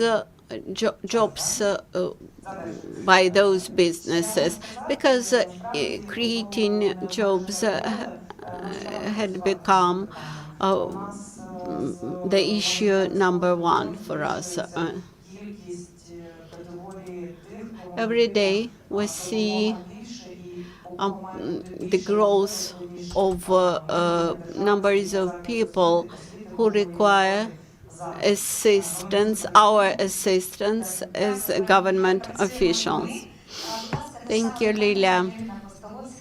The same question to Irina Postolovska: how integration of vulnerable groups is able to improve labor market situation in the labor market. Good afternoon. For the Ministry of Social Policy, full inclusion of all people to social and economic life in the country is a priority. That's why we introduce new services. We understand that each person exists in a specific ecosystem, and in order to bring people back to full social and economic life, this ecosystem is important. When we think about people with disabilities, of people in their pre-pension years, pre-retirement years, they require reskilling. When we think about women, we understand that they may need assistance in child care or in care about their disabled family members. And together with the Ministry of Economy and other central executive bodies and NGOs, we cooperate in order to resolve those issues and on offering new services. Those who come back from frontline, and we try to offer them rehabilitation services jointly with the Ministry of Healthcare, and we offer also access to retraining and education. We try to ensure social support to people with disabilities, to provide consultancy, what retraining is available, what employment is available, and Then we try to contact potential employers and explain to them special needs of people with disabilities who potentially could be employed by such companies. Also, we offer services related to adjustability of workplaces to people with special needs. And in order to do this, we develop methodological recommendations for employers. We all share the same social values which exist in the EU, and we try to increase inclusivity, and to offer services and allow employment to those people who have to take care for disabled people and allow them to go back to the labor market. Quite a multifaceted work you've been doing. And I'd like to ask Irina Galuzinska. I know of you working a lot with veterans in your organization. So please tell us how the integration of veterans as a vulnerable group can improve the labor market in Ukraine. Hi, everyone. We've been working with veterans for more than 5 years. For 2 years, we've been offering support to companies who employ veterans to see that their needs are better met. This all strongly resonates with me. I cannot agree to calling veterans vulnerable group members. This is entirely different. But let me put it like this. Every serviceman coming back from the front line has his or her own path to follow towards reintegration. From here, the problem for many employers to have the former employees or candidates to their positions with certain disabilities or health impairments. These things, by the way, can be invisible, these disabilities. Now we see quite a serious crisis unfolding. We hear from employers about their readiness to involve veterans, people with disabilities. Obviously, the employers have suffered greatly from the drain of workforce because of mobilization, because of people going abroad and so on. And obviously, the employers try to strategize somehow of the operations, and they face this great shortage of labor. And now they say they're ready to employ veterans, people with disabilities of different types, but they do not understand how their own internal processes will need to be changed and improved to really integrate such people. It is not about only office premises. It is also about a lot of premises, whether it is production facilities, maybe at plants, on a farm, and so on. And so there is a little understanding among the employers as to where are the subcontractors able to skillfully adapt these production facilities with proper regard to changed needs, psycho-emotional conditions of people with disabilities and veterans. At the same time, in our view, there is a huge problem of supporting families, veteran families, at all stages of rehabilitation and treatment process. Many times we see that family members of veterans are left out in the cold by the government, by everyone involved.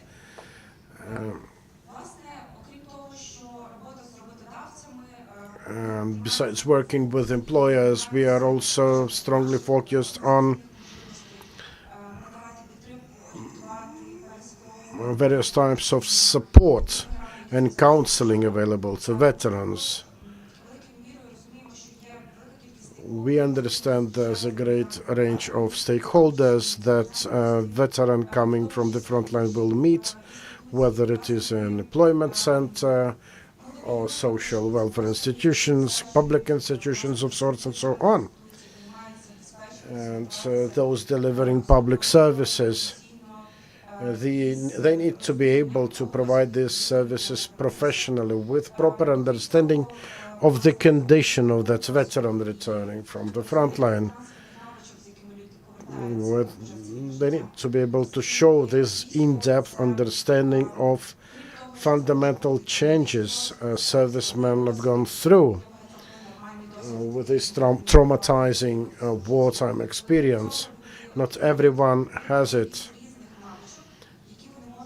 Meanwhile, veterans receive lots of additional skills that can be further developed and explored throughout their peaceful now life. And the question is how to counsel them on matters of using their skills for the benefit of reintegration. There will be more and more people like that coming to the rear, and this will affect both private and public sector and government institutions. And from here, the need to have this, I would say, supporting capital to look for the needs of veterans and people with disabilities. Thank you so much. In spite of the activities increasingly done to train, retrain, support such individuals, we don't understand challenges remain. So the last question is, what does the government do to help those vulnerable groups? I'd like to ask Oksana to say the first response. Yes, I'd like to start with what Irina said. It's really important not to avoid calling veterans vulnerable ones. Yes, these can well be people who've found themselves in challenging and dire life conditions because of the trauma, because of the disability they got, but these people are nevertheless about the human capital we want to recover, bring back to life. The Ministry for Veteran Affairs is being actively involved in that. Unfortunately, we see that the veterans coming back to peaceful life, becoming decommissioned, do so because of traumas they got, physical, psychological.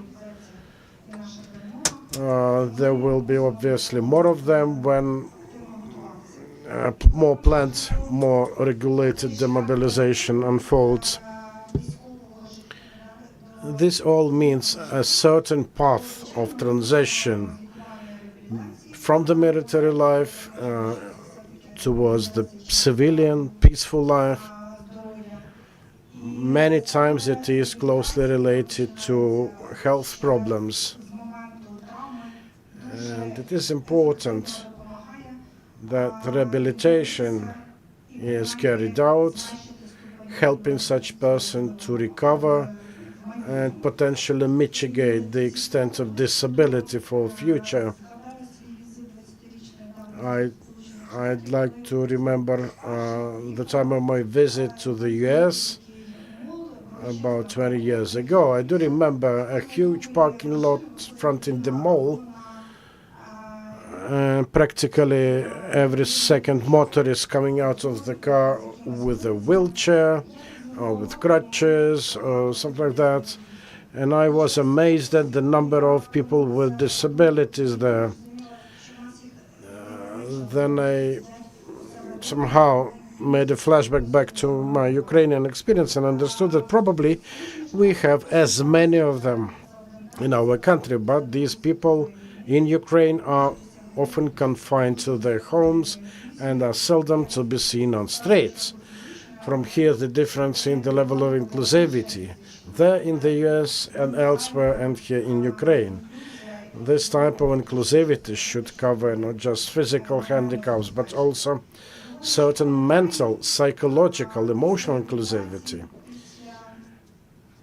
Following the rehabilitation procedures,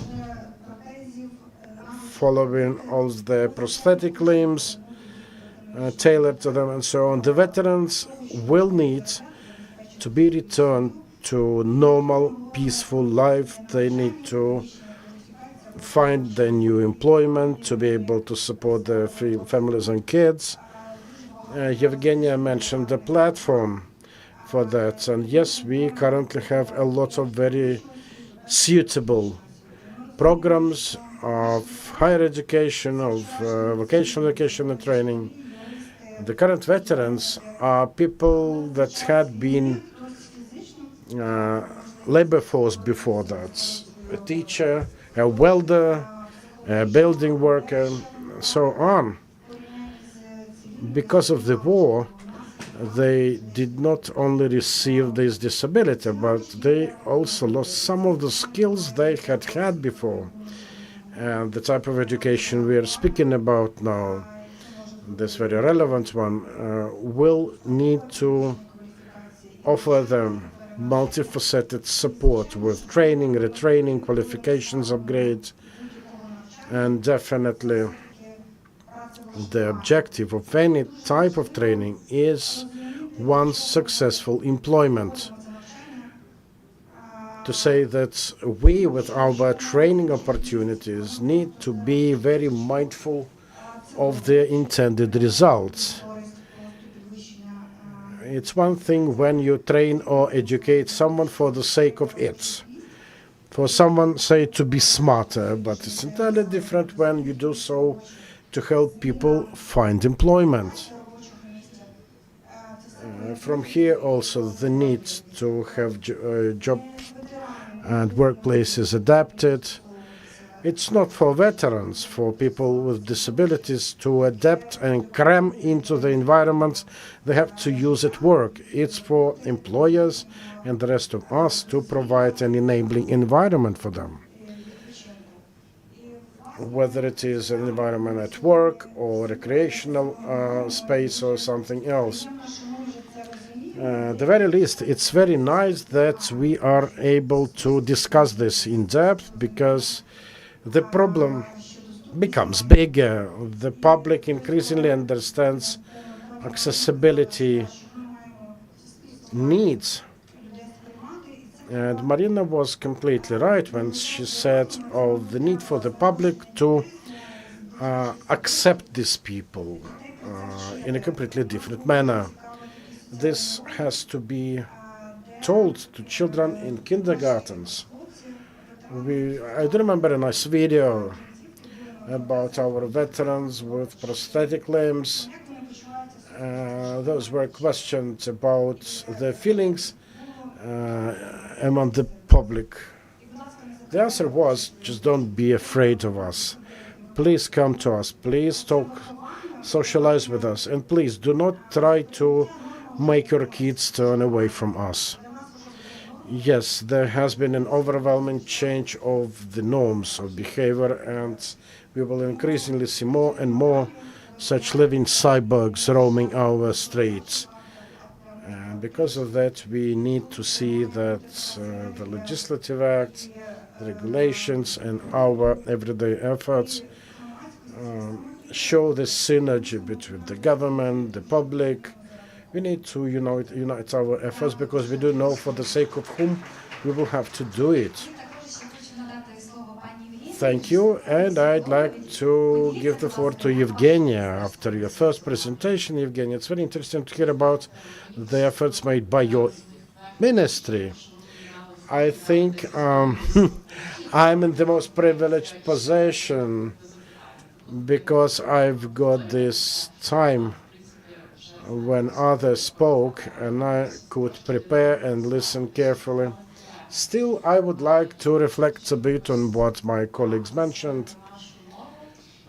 Primarily, this is about the language, how we set up barriers ourselves with our language shortcomings.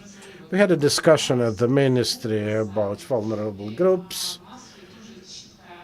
vulnerability considerations, and we have a very clear understanding that we need to step away from such discriminatory cliches. If the public is full of such cliches, it becomes increasingly hard for everyone to live. We need to fight them back. It is also important to note that, we need to understand that inclusivity is far beyond empathy. It's not about feeling sorry for something to someone. It is simply about offering equal access opportunities to everyone. Nothing too complicated, not rocket science.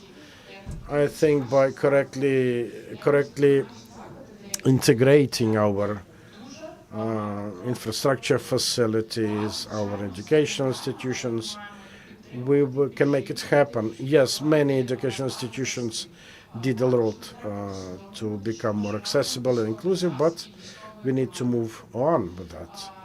We need to understand that we are living at the time of the war, with war economy at place, and we need to have a different set of requirements and factors to be made in place. And Valeria, you were right about that. It's about different nosology.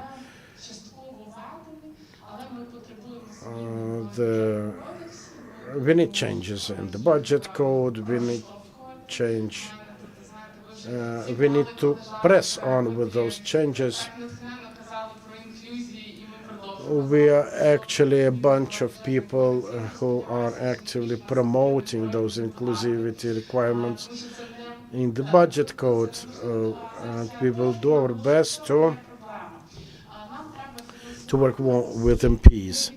Now, the root of the problem is in funding our education, not based on the number of listeners or learners, but based on the needs. There's an internationally functioning classifier, and Ukraine has opted for a respective strategy. We need to implement it successfully to see that levels of support we offer are able to properly support everyone looking for to become educated. It's nice and pleasant for me to be in an environment where my values are shared, and I call upon education institutions again, please do make those steps towards inclusivity. Think about adapting your own curricula. Yes, you are right that this is more than just barrier-free access, but at the very least, the barrier-free access is the first step in the right direction. If our website has no functionality for people with disabilities, then there is no way for them to get this information.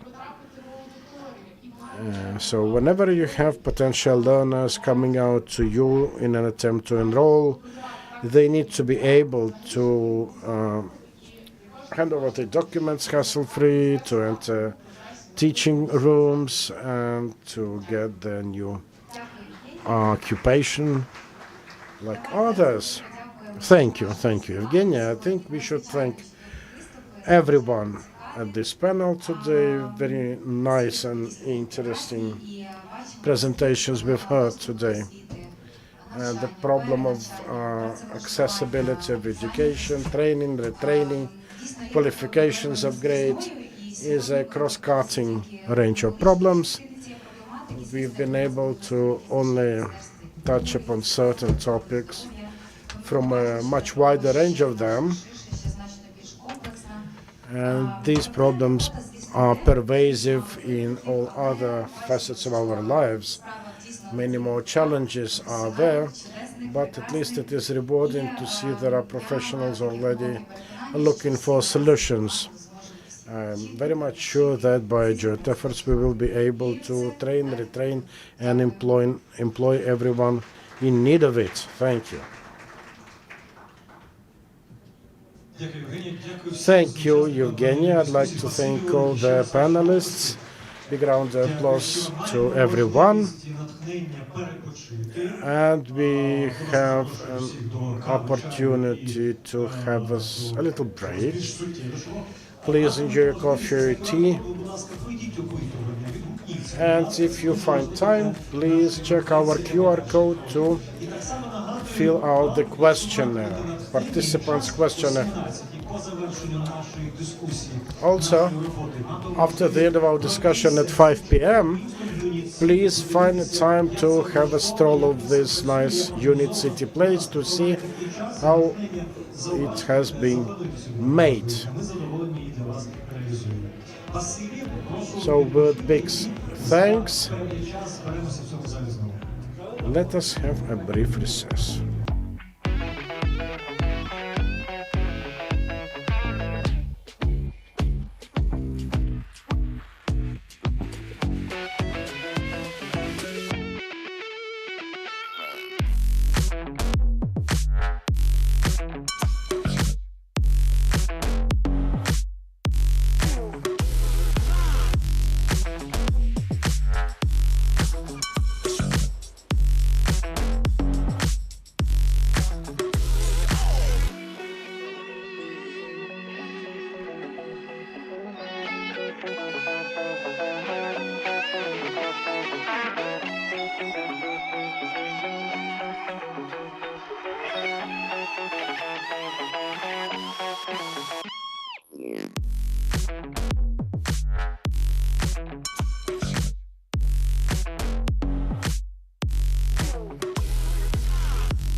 can work it out. Come on, let's work it out. Even though all things have changed, I know we will get through the rain. Come on, let's work it out. We can work it out.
is fine.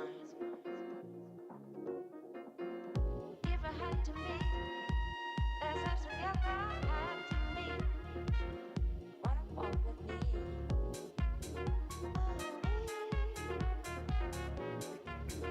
Love me.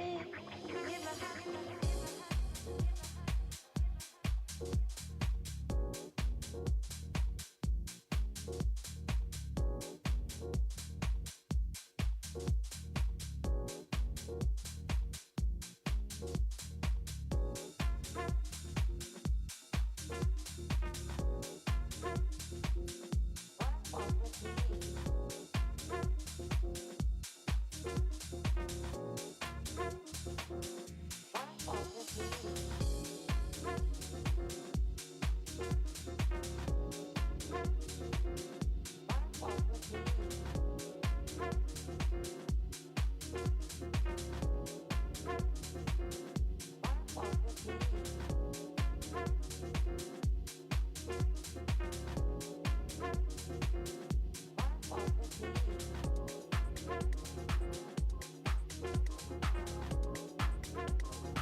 I get high off this music.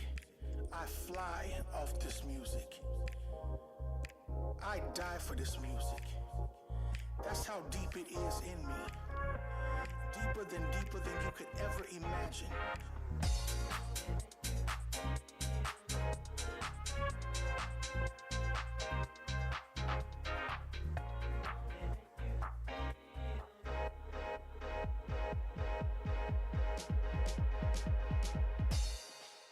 Deeper than you could ever imagine.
Through my veins like the blood that runs through my body.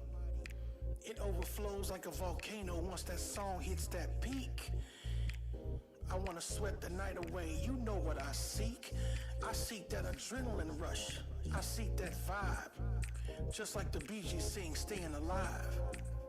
Like Gloria Gaynor, I will survive. I will survive all of this hypocrisy and this fake democracy. You see, music is that dope ass telepathy.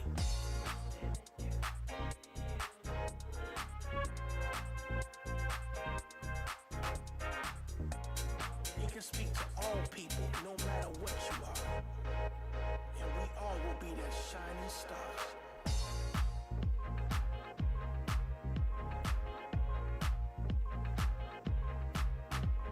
I die for this music. That's how deep it is in me. Deeper than you could ever imagine.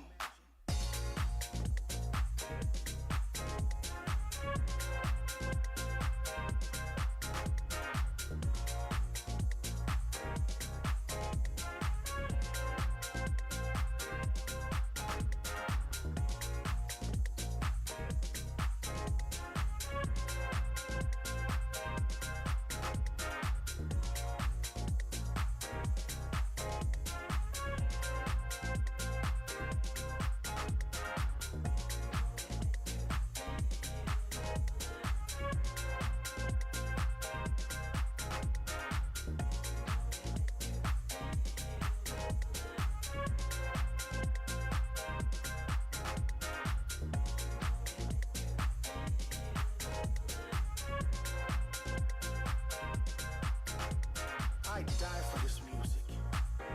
That's how deep it is in me. Deeper than you could ever imagine.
sunlight.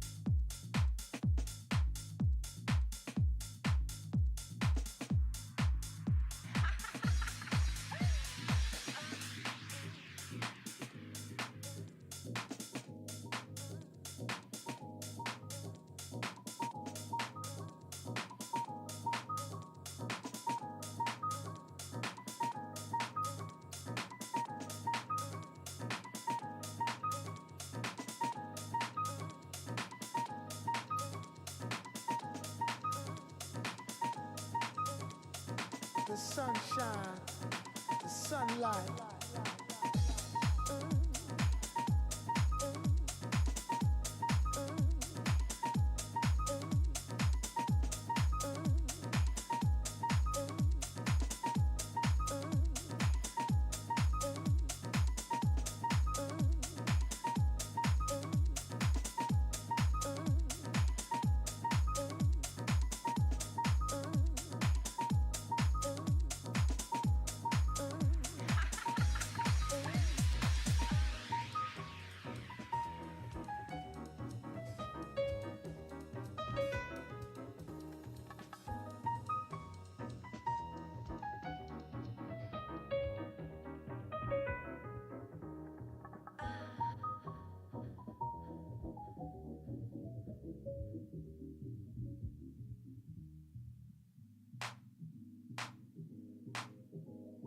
The sunshine, the sunlight.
The sunshine, the sunlight.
drift away under your spell, under your spell.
It's a shame that a lot of people just listen to hip hop or will just listen to rock, and that's all they want to listen to.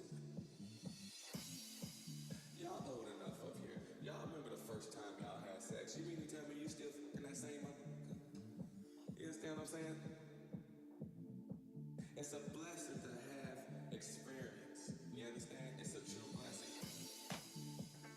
So you gotta share all of that. You know?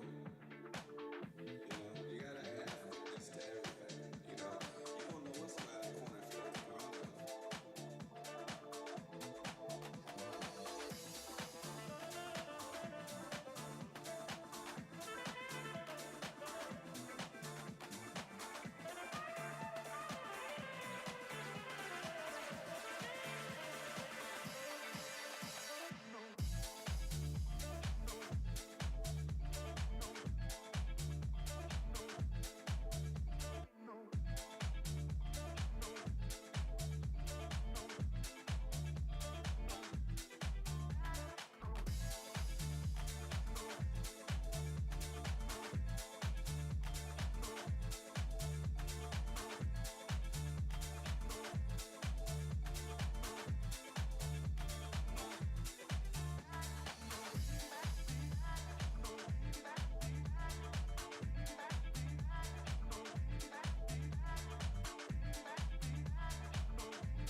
Participants, I'm happy that you came back after lunch. Thank you for this opportunity to resume our work. I would like to remind you that today we are at the preparatory event for the conference in Berlin, Skills for Recovery, and we are very grateful to our partner GIZ upon the request of the federal government of Germany. And thank you for this opportunity to discuss the most topical things for Ukraine. And now we have panel number 3, strong VET institutions for better employability. Actually, during previous panel, which we had before lunch, we started discussion what could be immediate responses to the needs and challenges that we face today. What should be solutions for us to be able to respond to the needs of today. I'm happy to invite here our moderator, Ivan Pikas, Head of Division, Department of Education and Science, Lviv Regional Military Administration. Welcome, Mr. Pikas. Thank you, Oleg. Dear colleagues, I'm very pleased to be here today with you. I hope that you had a good lunch and that you restored your energy and are eager to work for that. I believe that strong VT are very important for improval of the employment levels. And first of all, I would like to give the floor to our first presenter, to Mr. Oleksiy Oleksiuk, a technical advisor from the Skills of Recovery Programme, GIZ. And Mr. Oleksiuk will present some statistics. Dear colleagues, I'm happy to welcome you at this panel number 3. Our panel is dedicated to the major challenges faced by VET institutions, faced by the deliveries of VET services. And, my objective is to launch a discourse for further our experts. You all know who GIZ are. We have been working in Ukraine for a dozen of years, and one of our projects was dedicated to the support of VET, and now we have a project dedicated to the same topic. We worked here before pandemic, during pandemic, before the war, and now during the war. Of course, the challenges of this stage of full-scale invasion of the actual war, they only added to the problems which we had before the war. And we have heard much about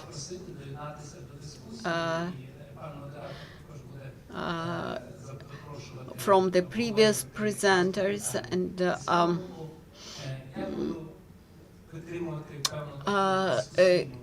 I would like to launch discussion from several statements. First of all, I would like to emphasize that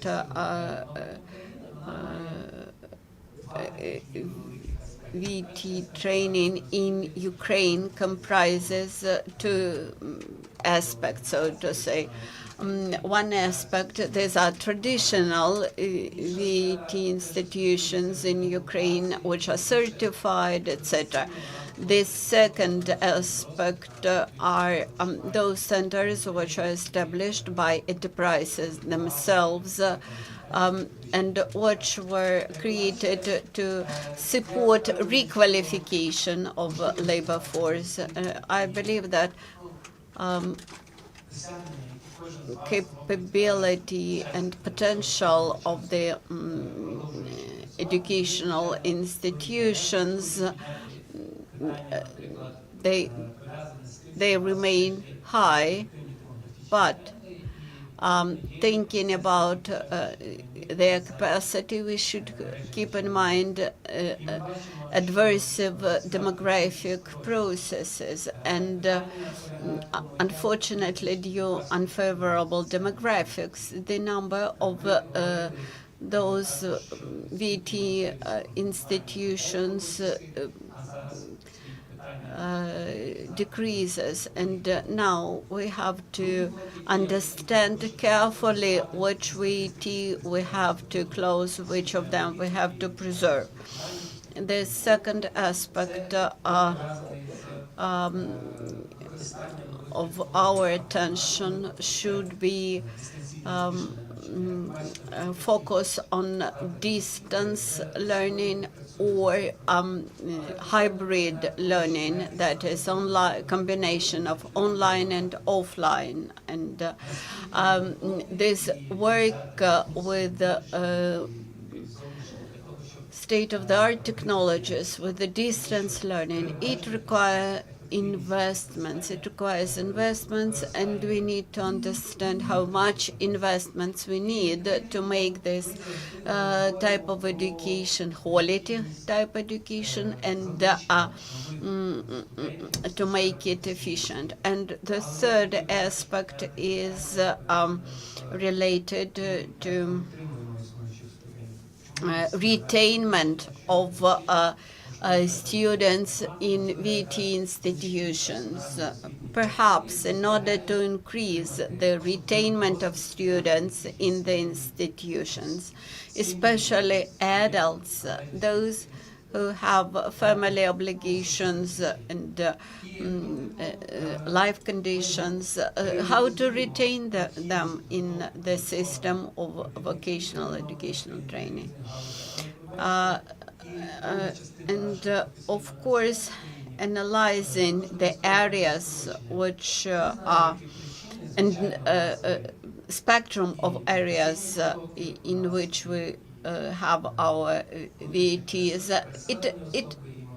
it is also changing.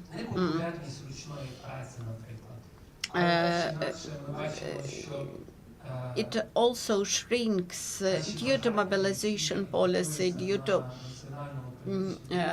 unpopularity of the physical labor, and that is why we quite often operate with the term of blue educational institutions.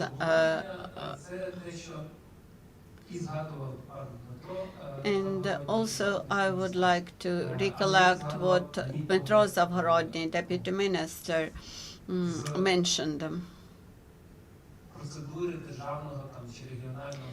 He viewed it from the state order point of view.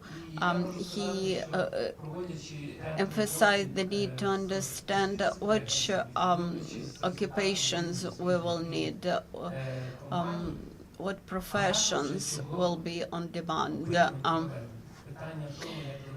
We have carried out huge number of surveys, and we understand what occupations we may need, what skills we may need. Now the task is how to adapt or how to match that need with what people or what we can offer. All practitioners who are present today in this room understand that we should look at this aspect from the regional point of view. For example, you have a relocated enterprise. You need labor force, while the labor force has the skills and can offer the skills which you do not need. Then speaking about VET institutions, we see that they have a weak material base, that they lack resources, and in result of insufficient practical training that we provide to our trainees, businesses who then are main consumers of this labor force, they have big issues with the quality of this labor force. And in order to ensure this practical or apprenticeship part of education, we need also introduction of new regulatory framework. Another important aspect is that we will change the whole network of VET institutions.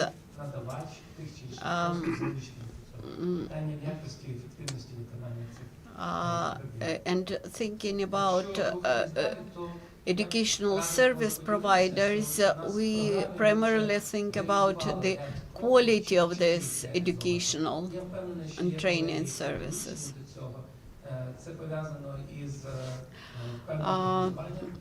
Then an important aspect is to forecast skills and training which will be needed. Mikhail? We also have a block to change the acceptance of vocational education and training in the public. It has been implemented now. We have some separate aspects related to our working with employers. There are some specific features related to barrier-free environment, its creation, and Evgenia has already presented some of the results of our work. I'd also like to show you how we cope with challenges, not just because of the war, but we also try to look into the future horizons. And my suggestion is to look into 4 key interventions for the future, not political ones, not related to any other aspects, but rather those under control of educational institutions or line authorities. This is about autonomy and optimization, how these are to be attained throughout our work with multiple educational institutions. We always have found that certain challenges ranging from preparation of documents to reporting to results dissemination. Next, business involvement. What types of preparation models are acceptable? What about the dual education approach? Which areas mostly correspond to it? How to change internships and practical training your students undergo. It is also important. Another separate aspect, given my education background, I've been with education for 24, maybe 25 years. I think incentivization of pedagogues is of importance, as well as an increase of their qualifications, their ability to better collaborate with employers, their ability to learn new technologies, to become more energy efficient. These are the things that create the foundation for the future. And Yuri Balanyuk as well mentioned it, that no investments will ever come into a country where no one can handle them. The last point is internationalization, going international, going global, because it's about our partners worldwide. It's about expanding our vision and knowledge horizons. It's about greater mobility, better peer contact. It is even more important with VET system because it has much less contacts compared with, say, the higher education sphere. Thank you for having your ears trained on my presentation. I will be glad to field your questions or hear your comments.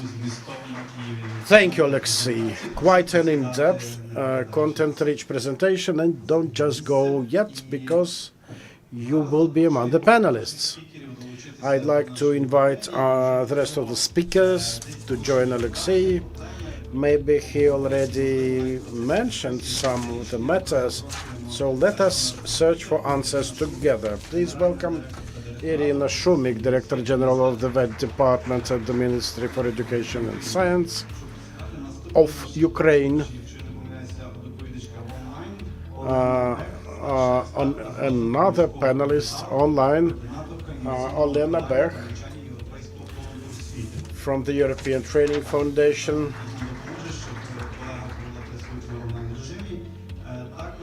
Senior expert for human capital development.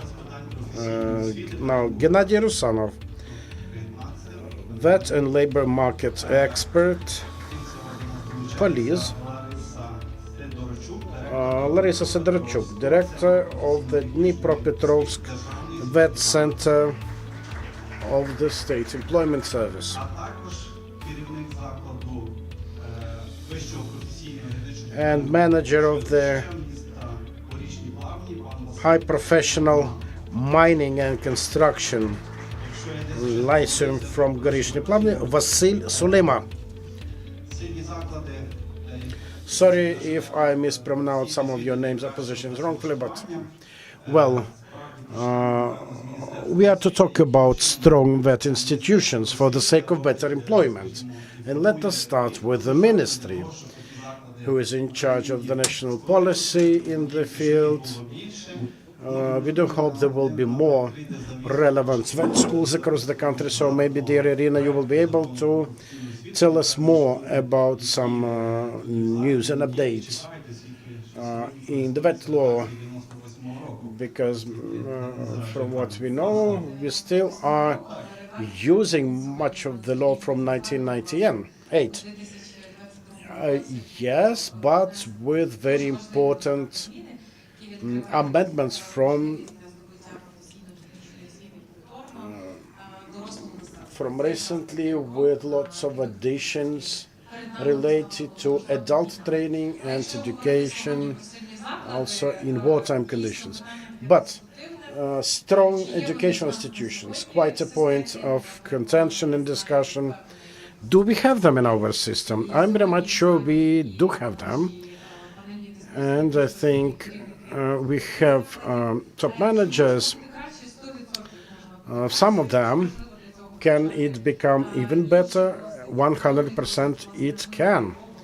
What about international experience? This is what we are actively looking for and learning, and we thank our international partners, also at Skills4Recovery Programme, for helping us with that. And yes, there is a vision that in short time Ukraine will see local professional excellence centers. We can go into discussion whether it's about professional excellence of the vet school institution itself, of the graduates. But anyway, we agree on the fact that the level of vet has to be high. And Mikhail and his colleague, they completely agreed with it during the previous panel. And really, the system has to provide everyone willing with the possibility to self-realize one's potential, getting all the skills required for a given occupation.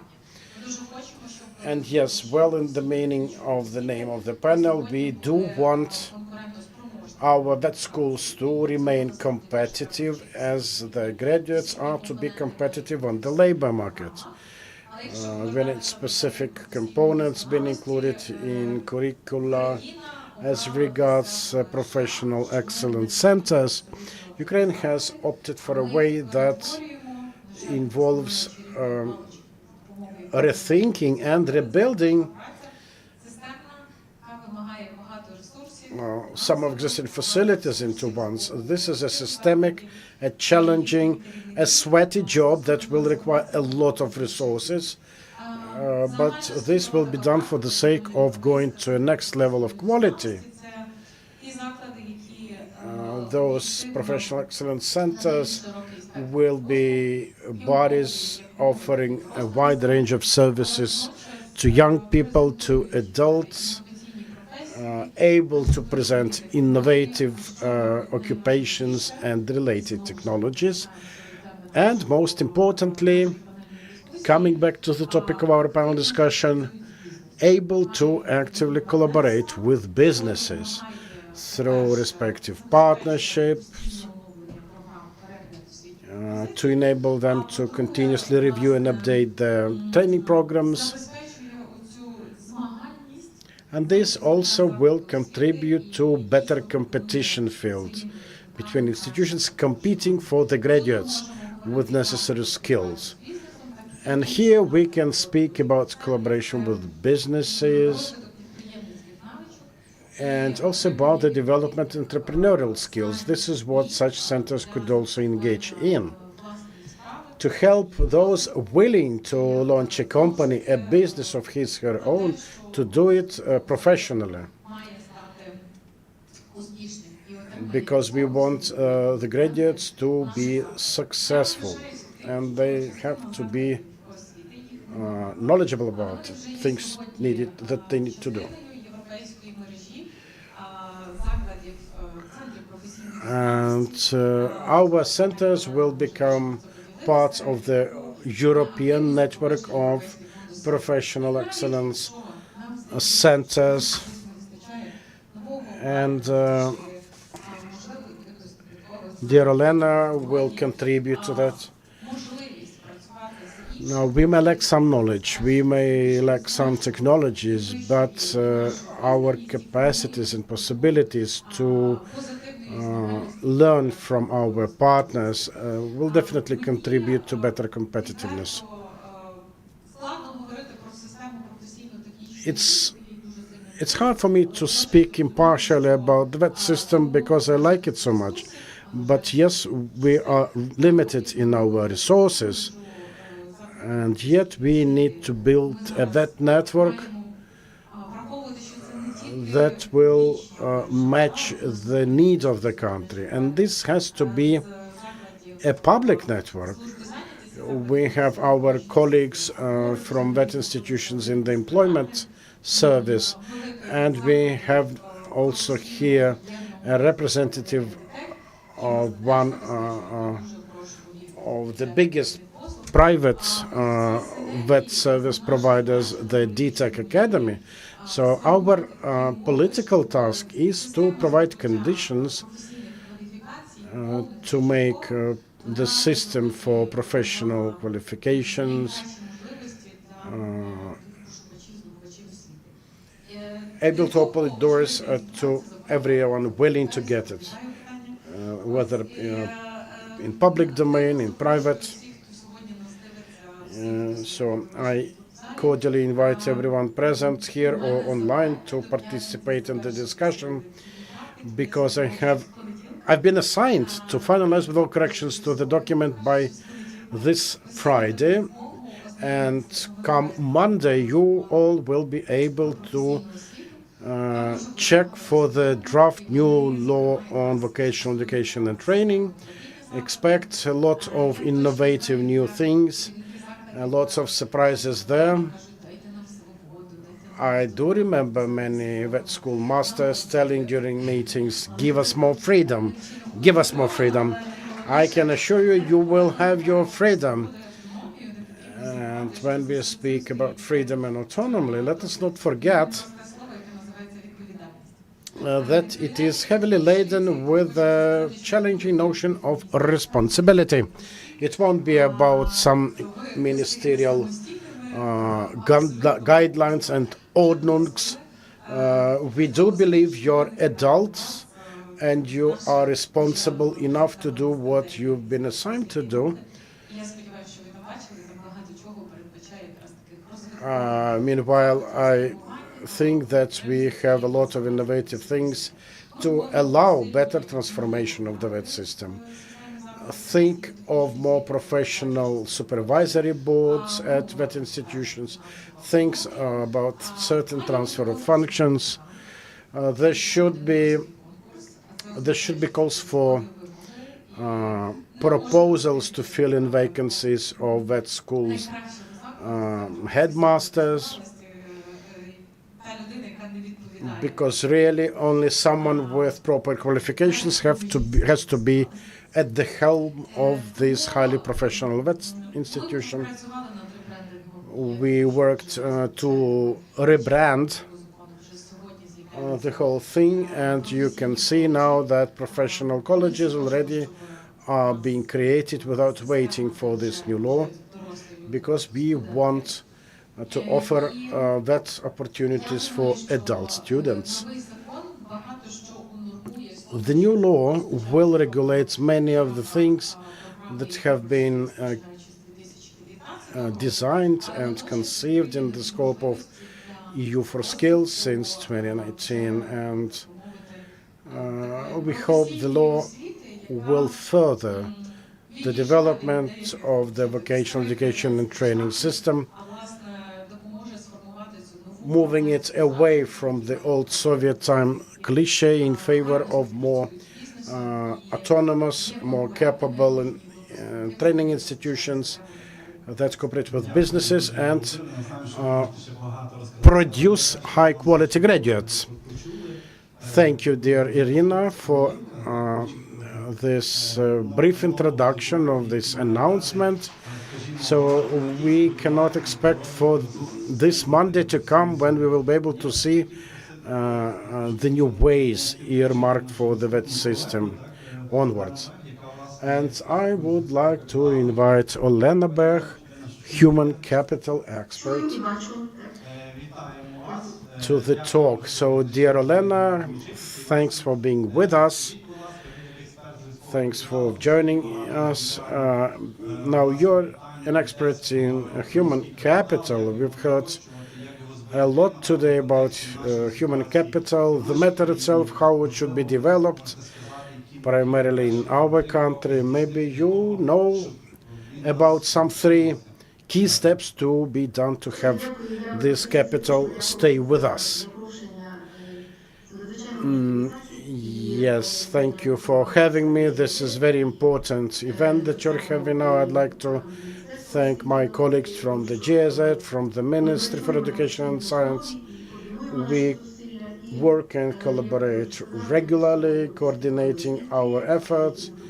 And yes, I represent the ETF based in Torino, Italy, and we have been working on human capital development in EU member states and their partner countries.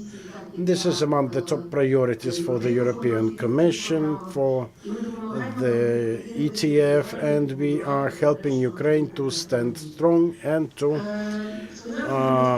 boldly look into the future. We can speak a lot about human capital considerations, but we need to understand that those men and women who have been fighting, who are fighting on the front line, who are making those drones, who are saving those wounded, who are teaching and educating across the country, are the best this country has. And they are exactly the offshoots of the future. And it is about certain conditions to be created for those who will return from across Europe into Ukraine.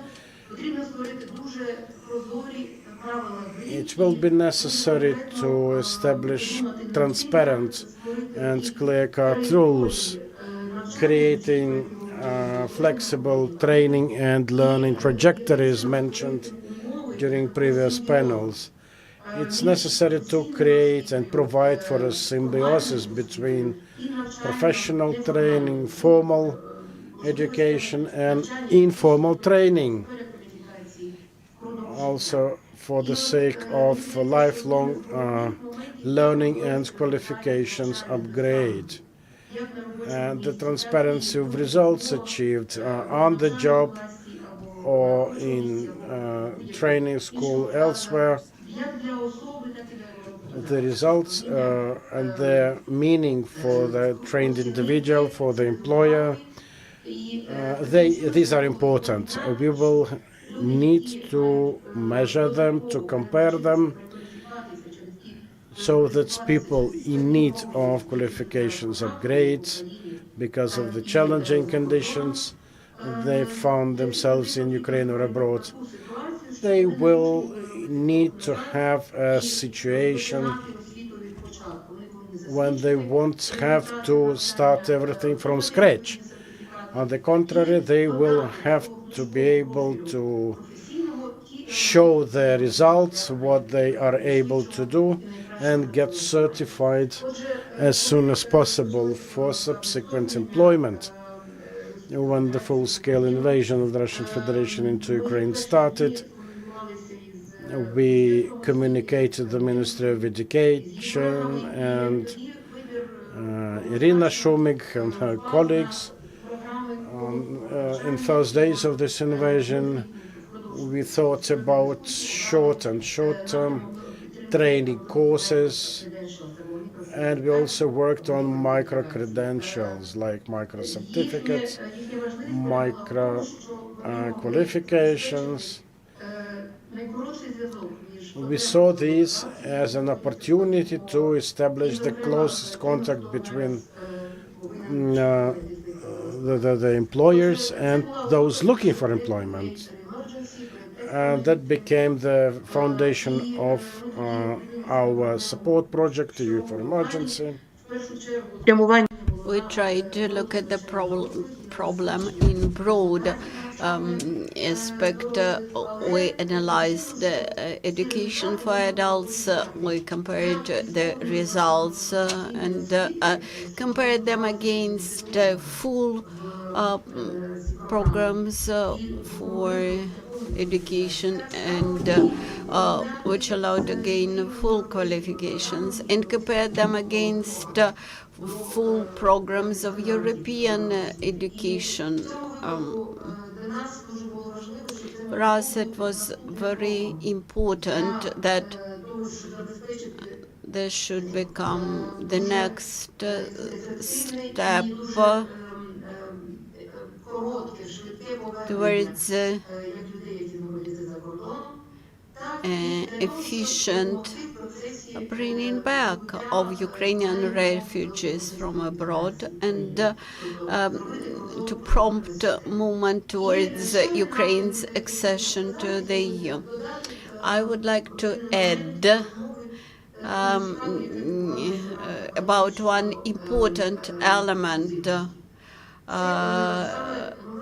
of inclusivity. This was about assessment of competencies and how it is possible to add this component to the lifelong learning and to make them transparent and understandable to everybody. Recently, we came back from Athens, where we participated big event with 32 Ukrainian experts who represented regional qualification centers, Ministry of Education, the Agency on Quality of Education, etc. And there we developed methodology for assessment of qualifications. Biggest European associations like EBB, EB, national associations of quality of education from France, Greece, etc. They also participated. We reviewed Ukrainian experience in the countries represented by their national associations like France, Greece, Poland, etc. And we found unified approach. We agreed how we can assess micro-credentials and assessed two more very interesting elements. We discussed new standards of teachers and new approach to certification of teachers in Ukraine. Thank you, Oksana, for that work and for your presentation of that work. Thank you for that experience and presentation. Now I suggest to discuss the labor market, which became a subject of transformation in course of the war. And I think Alexander is ready to describe that, and what steps should we make to cut down the gap between the demands of labor market and the offer of what VET have. Thank you for this opportunity. The major trends in the labor market as of today are as follows.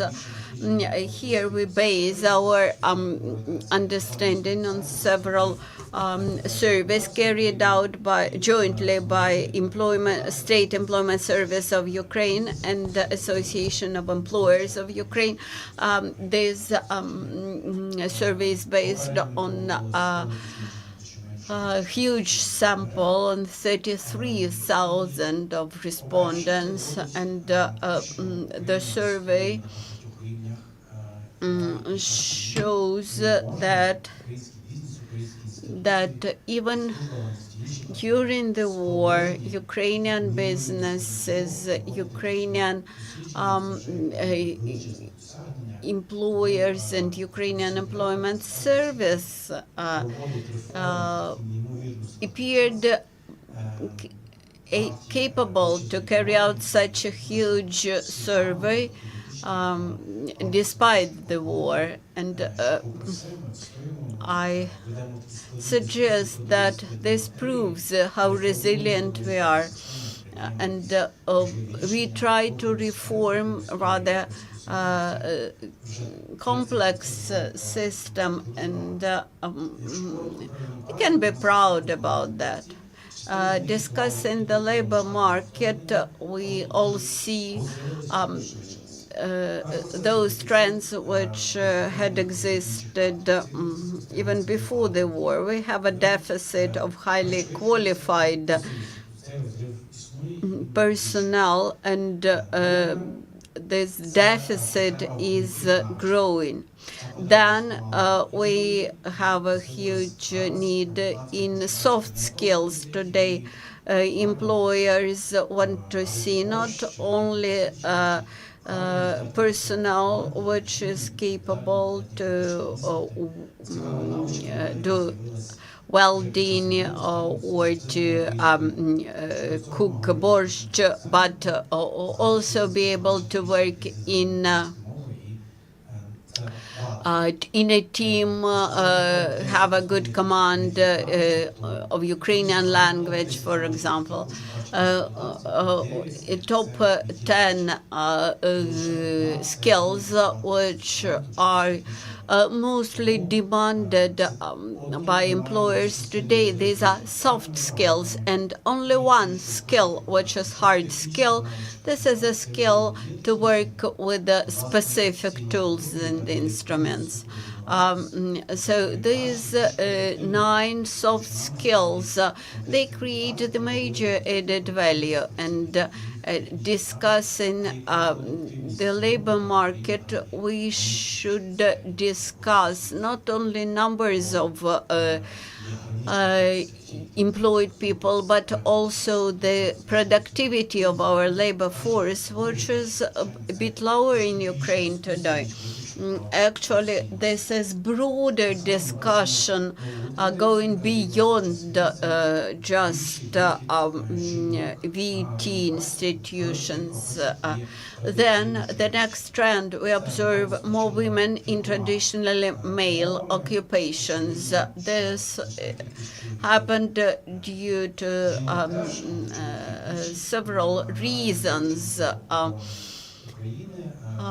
More women now are involved into the defense of the country, and partially men try to avoid official employment today, not to be mobilized in the country.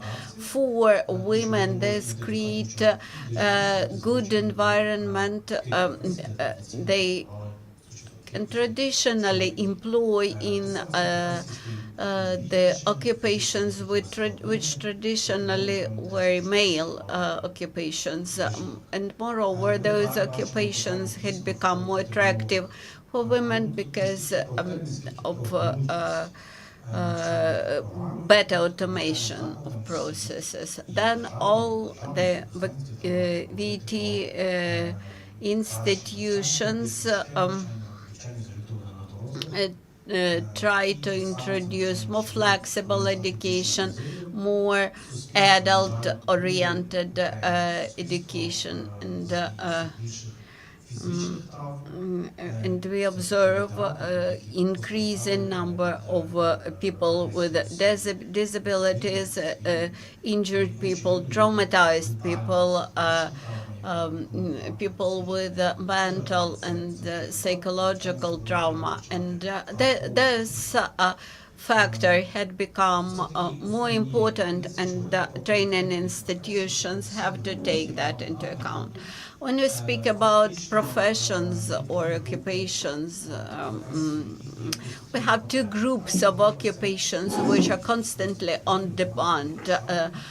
First group of occupations, which is always on demand, is related to public catering and retail. But we should be very much aware about the nature of this demand. An occupation of waiters, salesmen, saleswomen, etc. But these are all occupations which have seasonal nature, which does not require big investment. We have more serious gap in demand and supply of more qualified occupations like welders, like operators of cranes, trucks, heavy construction machinery, etc. That is, we need to pay attention to the demand on occupations and direct investment into those areas where investments are really needed, where occupations are needed, where more investments are needed. For example, to train a welder, you need much more investment than to train a waiter.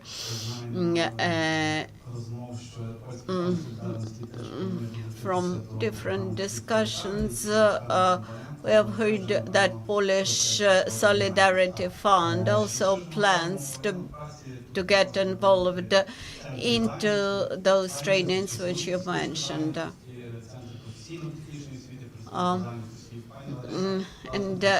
Now I would like to give the floor to Larissa Sidarchuk, Director of Dnipro Center for Vocational and Technical Education of the State Employment Service.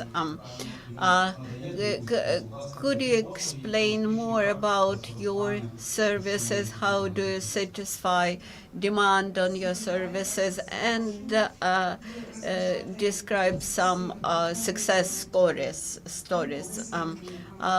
Thank you. I would like to add to what Gennady mentioned. Of course, we have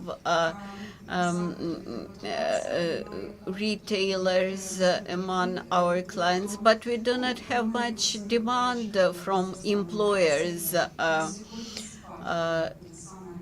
And today we observe that there is a steady decline in demand for that.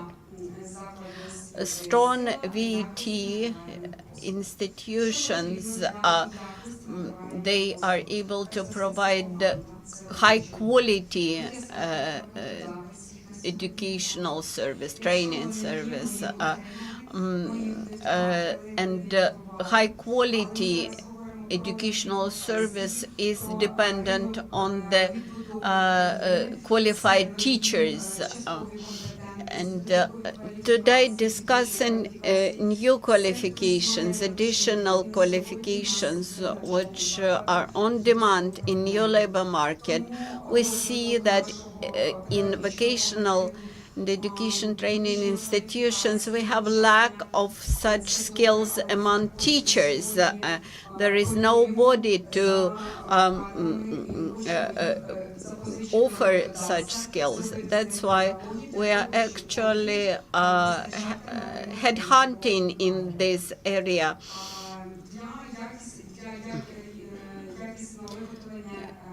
To ensure quality product, I mean to ensure a high quality of graduates from VETs, we need good material base. I would like to thank to our donors, to the German government, for provision of state-of-the-art equipment for our training centers, and I believe that employers will be able to appreciate that equipment, quality of training, and that adults will apply to those VETs with such good equipment, will apply for education.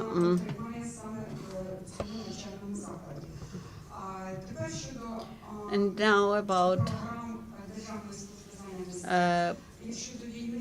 programs implemented by the employment service. Before the war, all the employed persons fell within our responsibility, while after beginning of the war, not all the unemployed people are our clients. Today, all unemployed people, they get vouchers, and then they are able to choose between state training and retraining centers and are there retraining centers which are more competitive, which are our main competitors? They have good equipment, they are freshly refurbished. What was the impact of that competition upon you? That impact was quite positive. We had seen last year we had seen an influx of students who came to us with those state vouchers and certificates.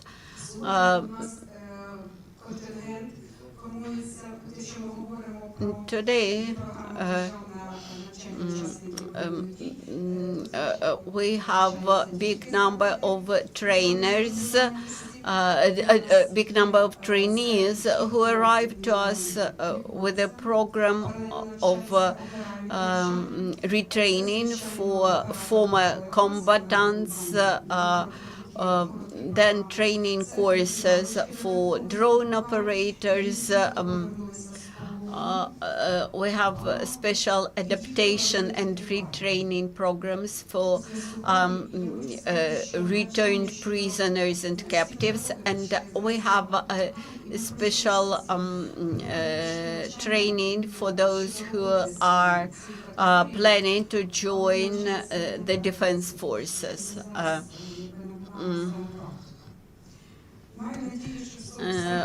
I am very proud that we are offering not only training, that we are able to offer apprenticeship in mastered skills, and this gives me optimism to look into the future.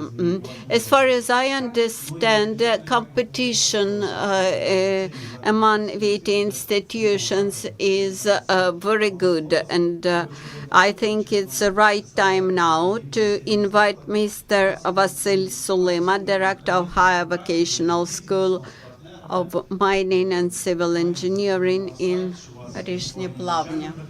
As far as I know, you have established Center of Training and Practice. How do you manage to enroll more students and become successful and demanded among trainees? Трошки вище.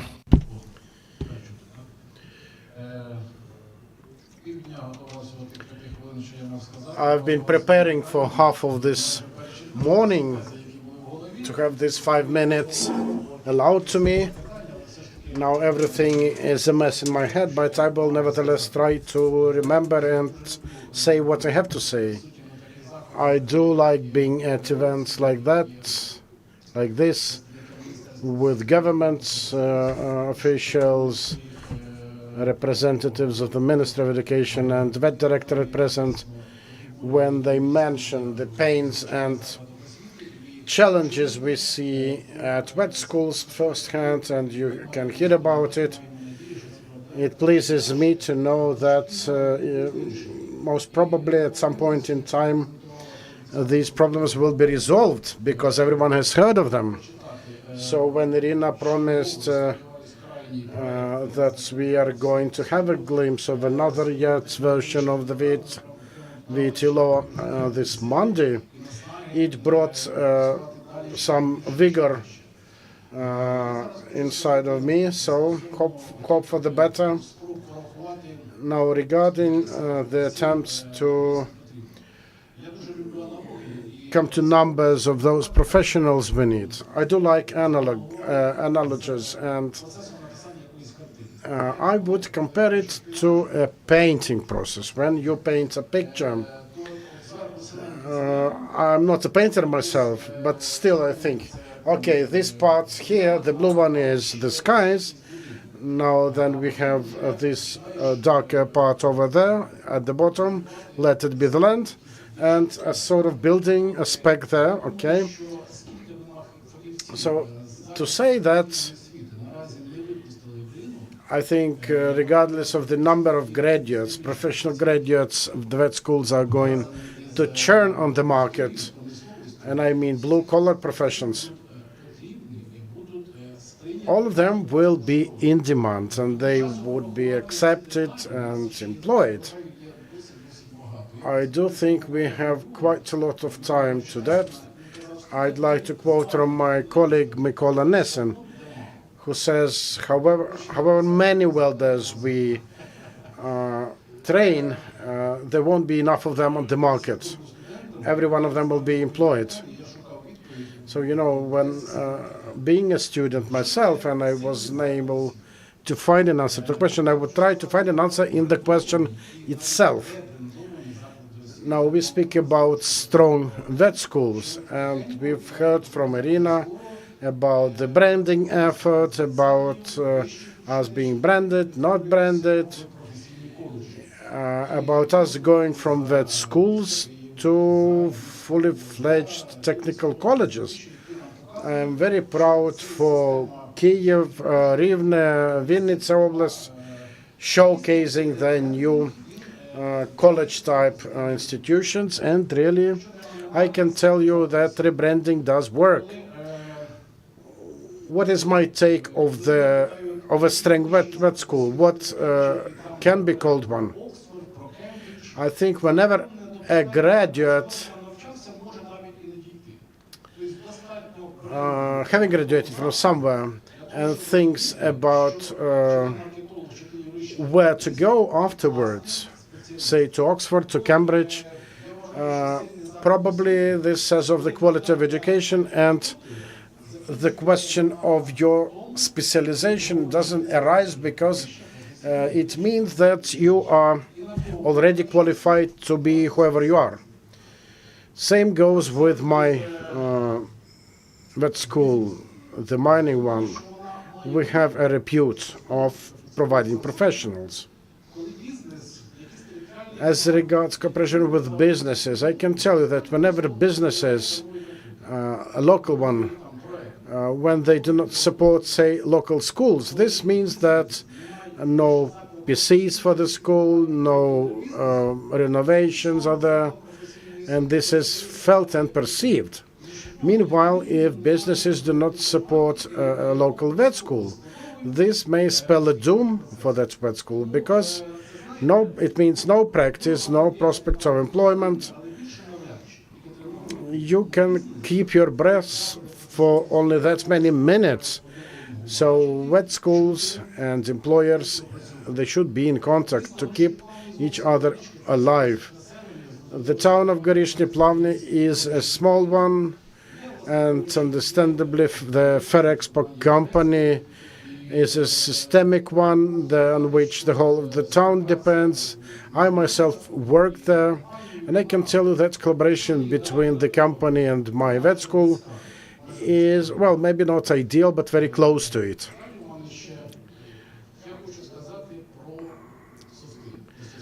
Now, about soft skills, or as we call them, softs. I have a mission at my school where the hard skills are probably ranking third in priority. This is not scary because the soft skills are the absolute priority for us, which is being a team player, being able to work with others, being able to find your workplace and operate it. Sometimes one may call it an education, an upbringing. But this, nevertheless, is an absolute priority, and this is a thing that cannot be taught online. Anyway, anyhow, you need an offline eye-to-eye training and upbringing. And recent developments have exacerbated the problem with that. Another thing that we actively promote is the physical fitness of our graduates. Believe me, no one will need a worker physically incapable to work. Well, we mean by that fitness training, exercises, and proper diet. And this is closer to hard skills, and I hope that we are quite successful about them. Now, regarding employment, actually, it is a challenge oftentimes to employ our graduates, not because companies are unwilling to take them, but rather because of us having no, legal grounds to make our graduates find a job. Generally, overall, we cannot press him or her into employment. I think the employment process should have started someone in last years at the vet school, at college, when the person turns into a working employee. Now, we are successful in implementing gender equality considerations. We are successfully promoting a relevant program for that. We already have complete gender equality in terms of electric welder occupation, large vehicle operator, which is about huge trucks hauling about 120 tons, and the wheels big enough for you to jump to reach for the top. And nevertheless, we have girls successfully joining this education and graduating from there. We had one of our graduates pictured by the Forbes in 2023, and it was a landmark event for us and a matter of pride for us. I barely scratched the half of what I intended to say. But thank you for having me. Yeah, thank you for this in-depth addition to our discussion. We hope you will see many more of your graduates on the first pages of the Forbes, the Times, and so on. And we do feel the potential for vet school graduates to look for continued education in Oxford and elsewhere with people like you. So, Alexei, maybe you've got some feedbacks to bring you to new ideas. Thank you, Ivan. Thank you, dear colleagues, for sharing some of your ideas. It came to my mind the following. We've been speaking about competition, competitiveness, but some mathematicians have already proved it that a competitive model is not the best one. Normally, competitors are those who have failed to agree on something. From here, the matter of dialogue and the importance of dialogue and agreed positions with others. In current circumstances, we should be mutually enriching rather than competing with each other. As regards what makes a vet school a strong one, I think we need to have a wider look of it, like Irina mentioned. Public and private qualification centers, well connected between themselves, the pre-professional education facilities, those able to train in technologically advanced, innovative occupations. The strength for each of you, it is a matter that connects to the labor market, to frequent changes. As Irina said, it is about one's ability to love vocational education and training. It's also about a knowledgeable headmaster, about one's ability to critically assess the situation, to be attentive to detail. Thank you. Thank you. We thank all the participants of the panel. And yes, we can be strong when you are united. So let us be united on our way towards the victory. Thank you, Ivan. We thank all the panelists for nice discussion. for wonderful emotions and brilliant ideas we've heard.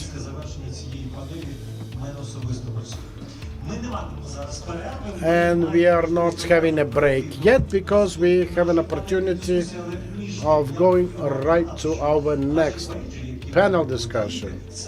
And the badges you have on you is not only about the name of the event, it also a thing with the QR code using which you can access all the materials, all the presentations, all the documents of the event, including the questionnaire you've been circulated. So those of you who haven't filled out the questionnaire yet, please do this to facilitate and ease our collaboration with you. I do hope you've heard me. And we announce our next panel, a live panel on cooperation between vocational education and training and businesses. During the first panel, Yuri Balanyuk from the NQA listed some qualification centers, telling the numbers of those training cooks, confectionery specialists, and so on.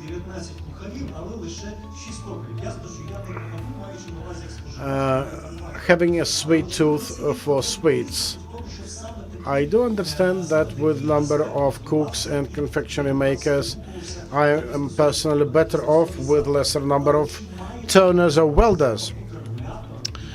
But seriously, the question is how the state could or should regulate these matters regarding the numbers of those trained per profession.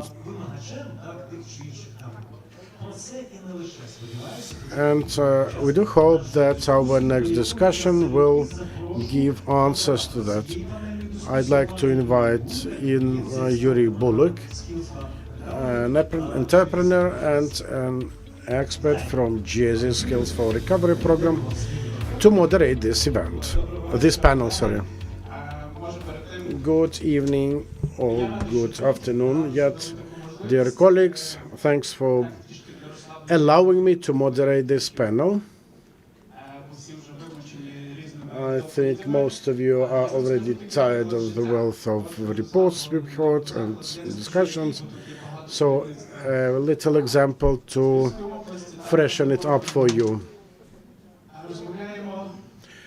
There was a time when we were talking to a headmaster of one of the VET schools, and we were talking about certain thing I'm not going to name. And then I heard from the guy, I'd like this land plot, I would buy it. Which means that, yeah, it may be possible. Now, the panel for now is about a discussion with the target audience that has to rank third, because the first audience, the first group are learners. The second one is our teachers and professors. And the third group is about the employers, the businesses. And I also tried to scribble something for this panel in advance, but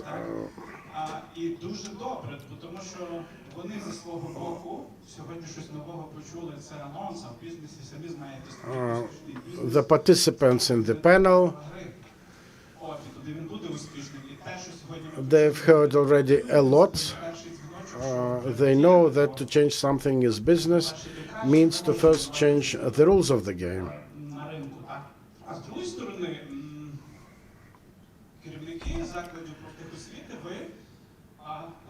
As regards vet school managers, you will have to find some points of connection in your potential cooperation.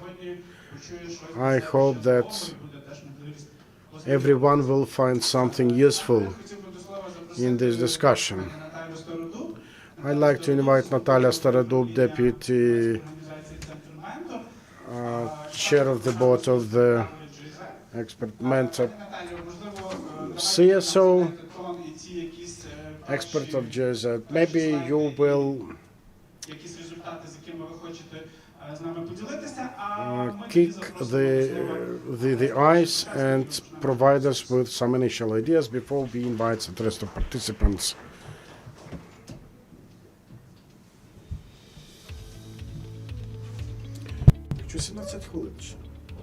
Скільки? Вітаю вас.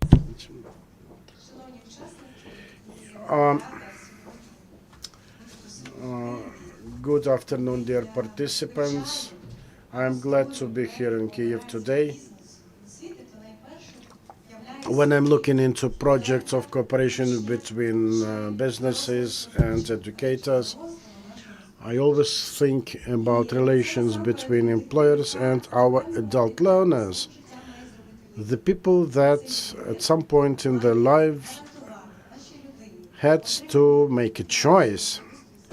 I also think about our task to provide certain satisfaction and completion to such people. We need to show them some future prospects. It is not feasible to do partnership for the sake of it, without making sense out of it. We need to be mindful of why we partner with whom and for what reason. For any type of activity, for any type of partnership, it is really important to understand the range of problems we are to solve with it. And we have a lot of problems, whether it is demographics, or the skill gap, or forced relocation, other such risks. These are the things that compel us in our vulnerability. We can also create partnership based on new opportunities, like relocation is about a new region and new staff, maybe new training methods. So anything that gives us an opportunity to become more innovative, become faster, and so on. It's really important to question yourself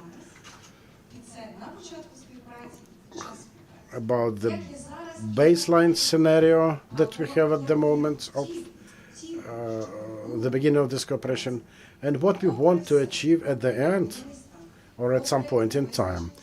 In spite of everything, the military law and the lack of certainty at the moment and the hopes for the victory of Ukraine, we need to think of certain circumstances. There are certain factors that affect partnerships, spelling their doom sometimes. It doesn't matter who reaches out the first. Businesses go to connect to the educators or vice versa. Well, to be frank, businesses are more frequent to initiate partnerships. And sometimes there are formal documents arising out of first meetings. It is very good when you can immediately sign up some agreement or memorandum of understanding. And I encourage all the businesses who are planning such activity to involve Department of Economy, Department of Employment, other stakeholders. This will create the environment for business. Profit is important for VT institution. The quality of skills assigned to students is the best. And the major objective of VT institutions is to train a labor force which is responsible and efficient and qualified. For example, in Toyota Training Center, they are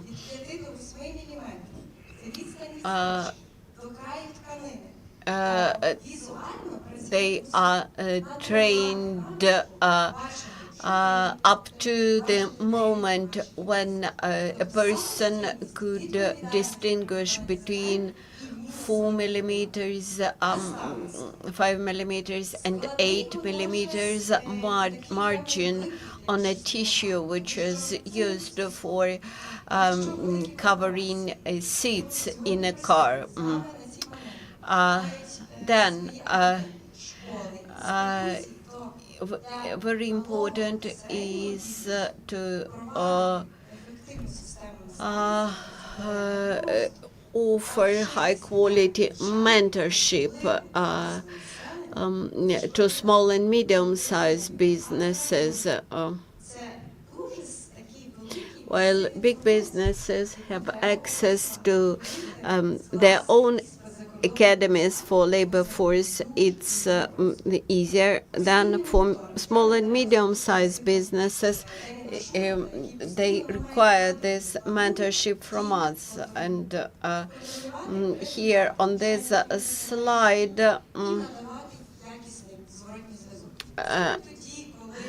you have this slogan, train, educate, train, and monitor. This actually means that in order to succeed, we have to maintain dialogue between a student, a mentor, and an enterprise. Then awareness about available partnerships is very important. And today, this conference proves once again that communication between stakeholders is important. That is development, that is the level of all the partners, either these are juniors or these are experts. We may offer different models, dual models of education, individual models of education, and in Ukraine we had seen many of them. Joint qualification upgrading programs. Your workers from your enterprise can go to the training institutions or vice versa. Also, we have retraining for adults. And this could be done through learning by doing.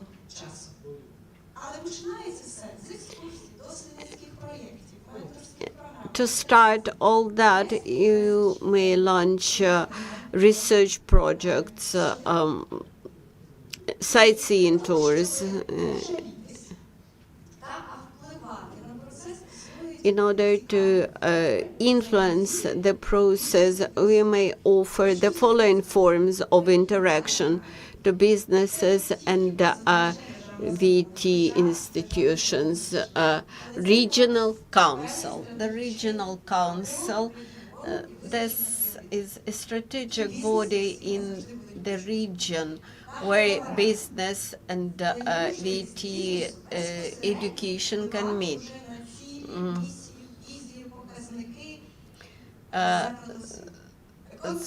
Through the councils inside educational institution, businesses will be able to influence the policy inside the VET institution clusters. They are not very much spread in Ukraine, but they can be quite useful if an enterprise or a VET institution are unable to ensure the full cycle of training. Then cluster might help, like in Germany. For example, one enterprise could train welders in making one type of seams. Another enterprise could train them in different type of SIMs, and then VET institution can finalize that. Then startups. These are places where innovations are created when this partnership of business and education can go as far as a startup. And the next stage of cooperation are grants and projects. This had become possible due to donor organizations like GIZ. Finalizing my presentation, I would like to express my respect to vocational training and my appreciation to businesses, and remind you, let us make another step towards each other, and this will allow us to become victorious.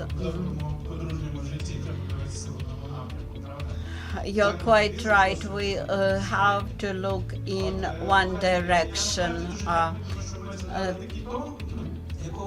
Thank you, Natalia. You had given direction to our panel discussion, and it's my pleasure to invite another panelist, Mr. Vasyl Gashovsky, Project Management at Head Ukraine, Deputy General Director for Logistics Infrastructure Development from Aurora Multi-Market. Then we have Ms. Alexandra Niti, Director of Training, Development and Evaluation at Nova Poshta. I graduated from one of the business schools at Nova Poshta. Sergei Vasilchenko, Head of Vocational Education at DTEC Academy. Natalia Teryahina, Head of HR Department in Kernel Company. And Alexander Tsimbal from the Ukrainian Center of Social Reforms, Head of Analysis Center of Analysis. My question is one single question to you all. What policies and approach are used by your enterprises to human capital development? Natalia, maybe we will start with you. Glad to see you all here. First of all, I would like to thank for this event. Professional education, vocational training had been useful and important, not only at these times of trouble, but it had been always important.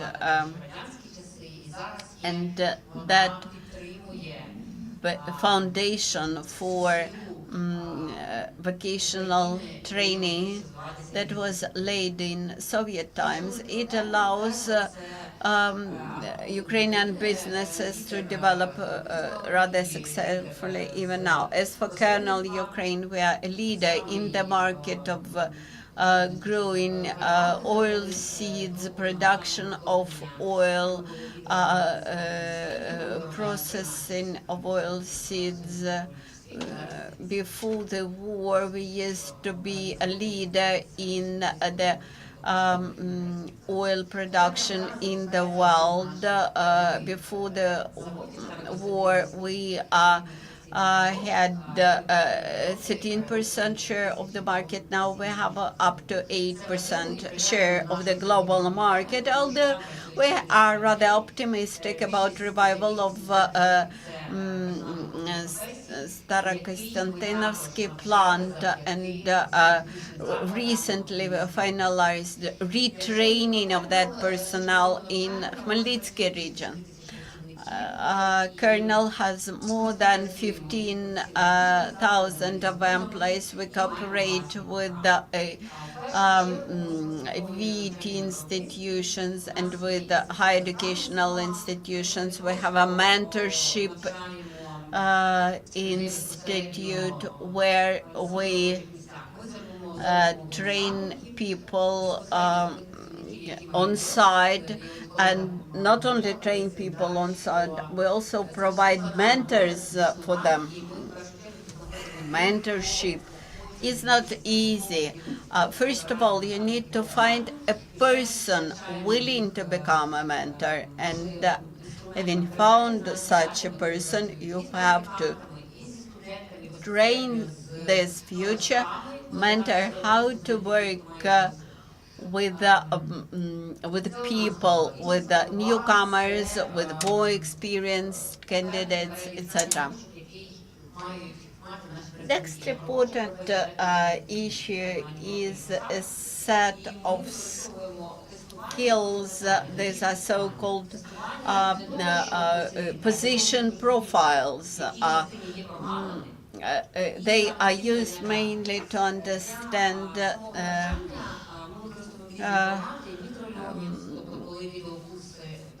gaps in skills. In line with those gaps, we recommend additional training. This could be done either online, either offline, looking at what is more convenient with consideration of production process. And due to that process, we preserve the highly specialized level of skills.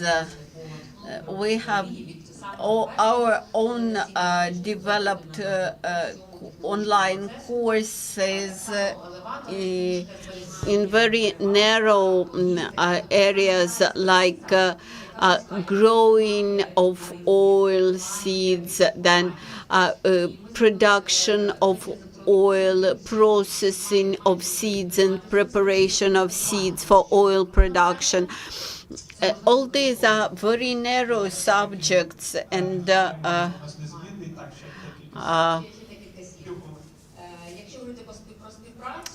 now about cooperation. We cooperate with the VET institutions. We invite students to have apprenticeship, practical training in our enterprises, and we also provide them with our request. And we request for electricians, for turners, for we also have our own university, which is called Open Art University. We invite students, third year, fourth year students, and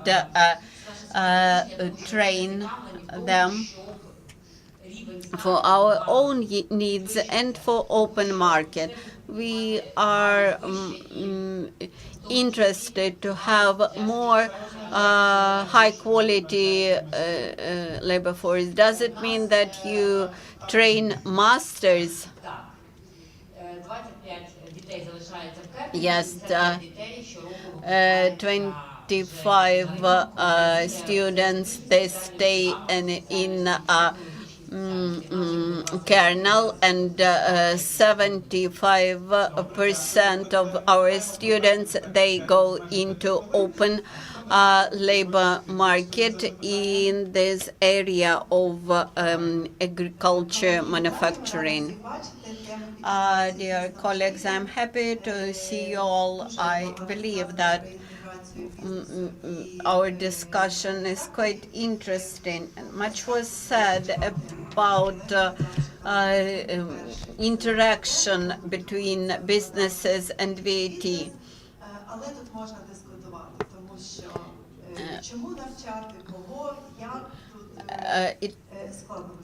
It is very important to determine who has a priority in this training processes.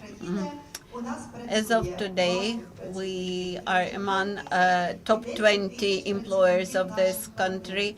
In this country, we have more than 20,000 of our own employees and a dozen of thousand employers with cooperating partners. We do not distinguish between them in terms of training that we deliver and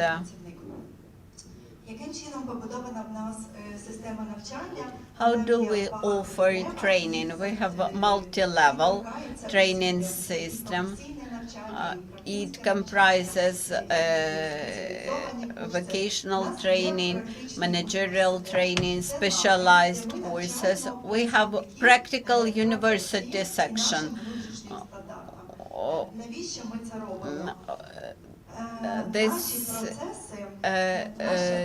This is special training in our own standards. All our production standards, all our software, all our internal behavior codes, they are very specialized, and this required training. We have mentors who work with trainees who have extensive productive experience. We also have so-called managerial university for managers and in the area of management and in the area of software. We also cooperate with external subcontractors for professional training, educational training, for vocational training and certification. We also devote much attention to the employee reserve. That is, we offer career development to our employees and organize internal trainings for them in order to ensure this career development. To satisfy the smooth career development, we have developed career criteria, and we have a catalog of training programs which corresponds to the requirements, professional requirements as to our employees.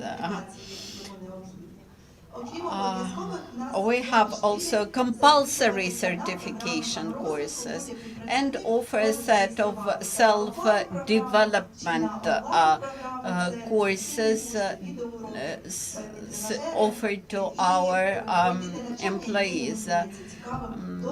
And employees can do not only compulsory but also optional training course. We also do needs assessment to understand the needs in training and retraining internally. Thank you, Alexandra. Are you ready? Are you ready to look at additional partners, for example, VET institutions who train in logistics?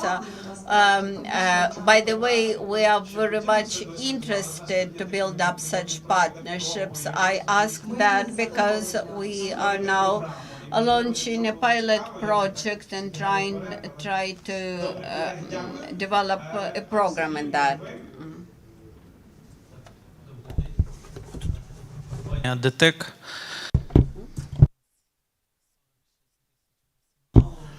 Good afternoon. I represent the tech company. 40,000 staff, 6,000 of blue collars. Because of that, the training in worker occupations is of great importance for us.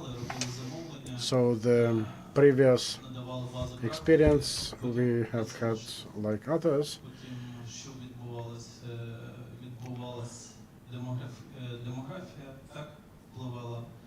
we were affected by the demographics, the migration factors were at play, then we had COVID, then the full-scale invasion. Now we have a variety of cooperation formats, like a dual one. Sometimes it works nicely, like at DTEC Marriage Enterprise, where we've had more than 500 dual students in the last 5 years. More than half of them were later employed with us. In some instances, it works less successfully, but for a variety of reasons. Now, being a big employer, we started looking at options of paid traineeships. We wanted to use some of our enterprises as pilot ones. Now we look into opportunity of broadening it onto the rest of enterprises. We also looking onto incentives for students, like upfront payment, like a settlement, if you will, then some additional bonuses, like hostels, accommodation, corporate transport for students to go from hostels to the place of work. At the beginning, Olga Koval said it, that we will be 500 blue collars short in 2025. So yeah, 500,000 with some 80,000 offered by VET schools.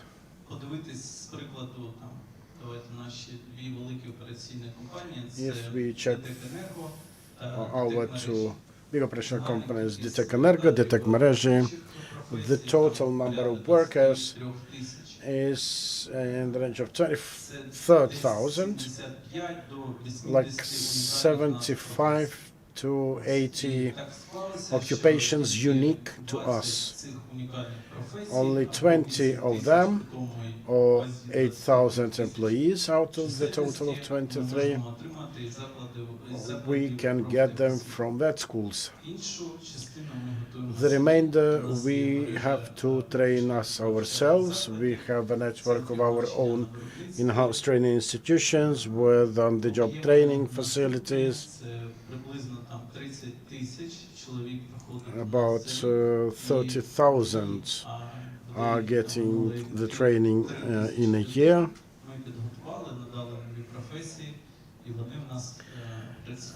And some 3,000 have been employed recently with us.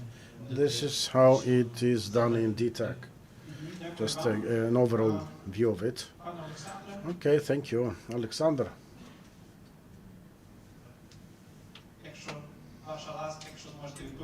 If you could kindly answer the question, we would gladly hear you. Thank you. Very glad to be present at this event today. We'll try to answer not only this question, but we'll also dedicate my response to two things, or I will rather have two parts of my response. First, one refers to research we had on commission of GZ regarding the skills needed by the market, labor market.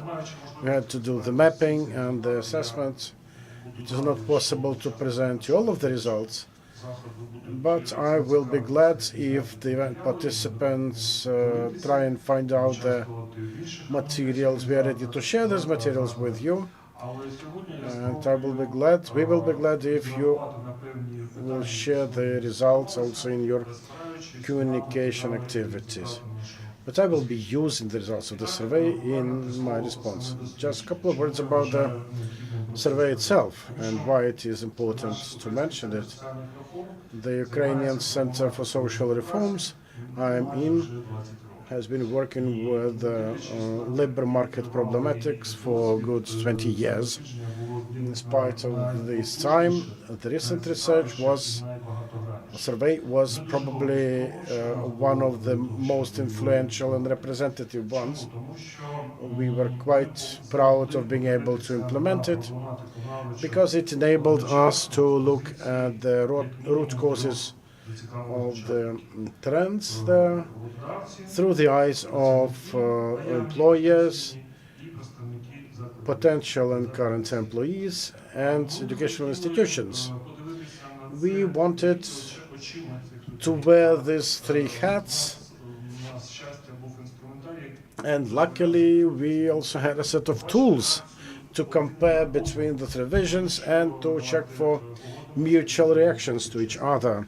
Let us be frank and clear, not all of the declarations and statements are reflective of real behavior circumstances. So the results were as follows. With all VET system development and VET schools development with a greater autonomy and with all the importance of it in mind, in terms of providing better balance between the demand and the supply on the labor market, there are still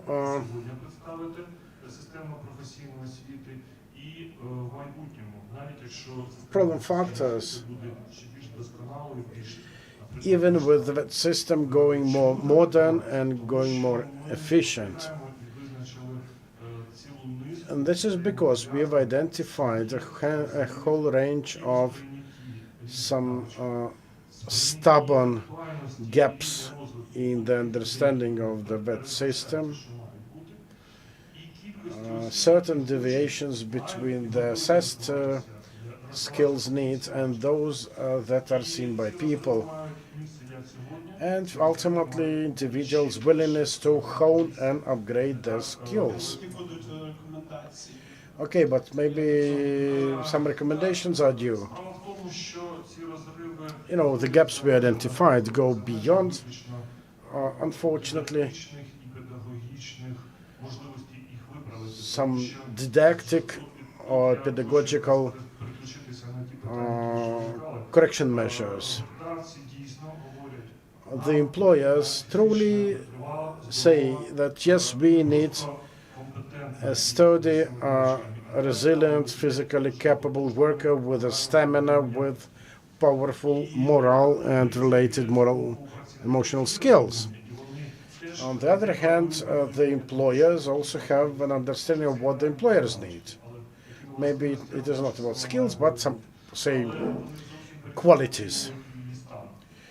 But then the employees have different understanding of the level of these capacities and qualities.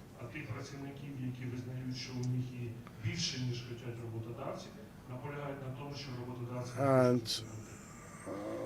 there is a minority of those who would say that, okay, my qualities are below what is required by employers.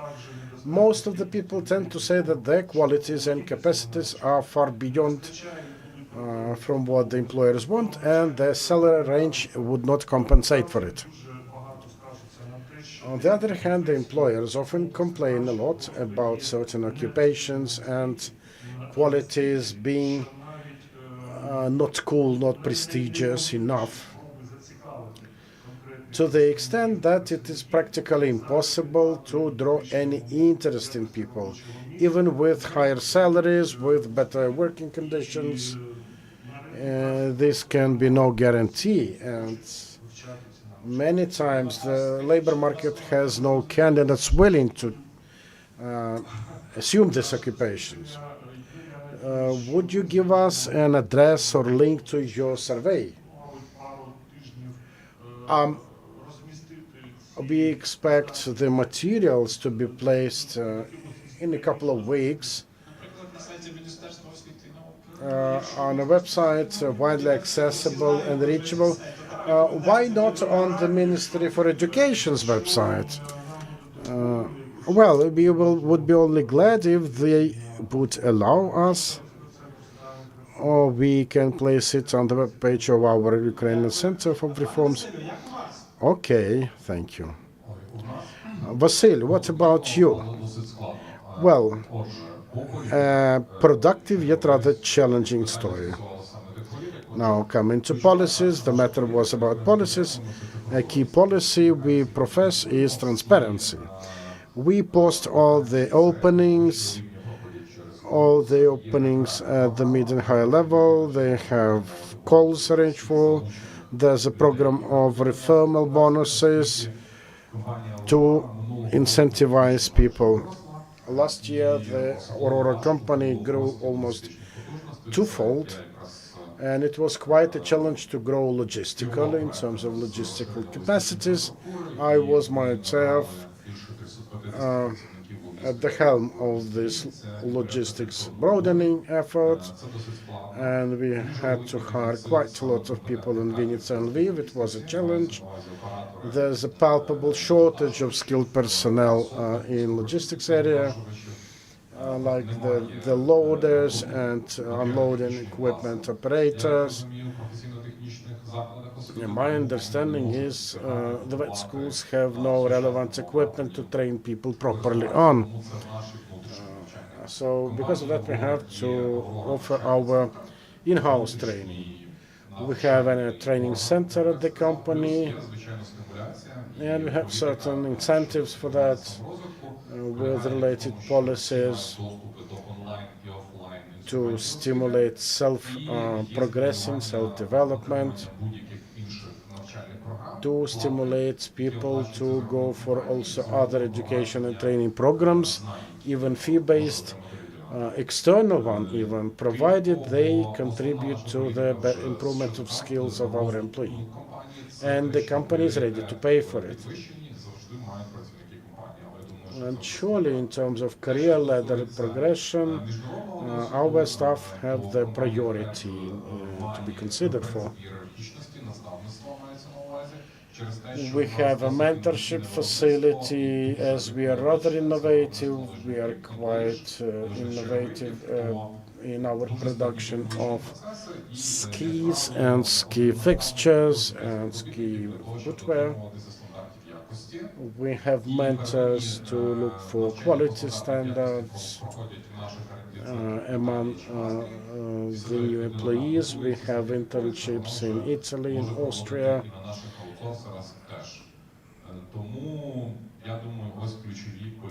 So I think these are the key policies that we have in place. Any other questions? Maybe the matter of the program on basic logistics would be of interest to you. Well, primarily this should be about basic skills in novel logistical software related packages. A huge reconstruction is going on in Ukraine, moving all the way from 1S to SAP and other such software. It is a huge challenge in itself. People find it hard to rethink themselves to match Western, more sophisticated logistics and stock-taking software. I'm managing a production facility at the Philippines, with a huge production change involving China, Estonia, Austria, to name but a few. And this involves specific data and related data processes.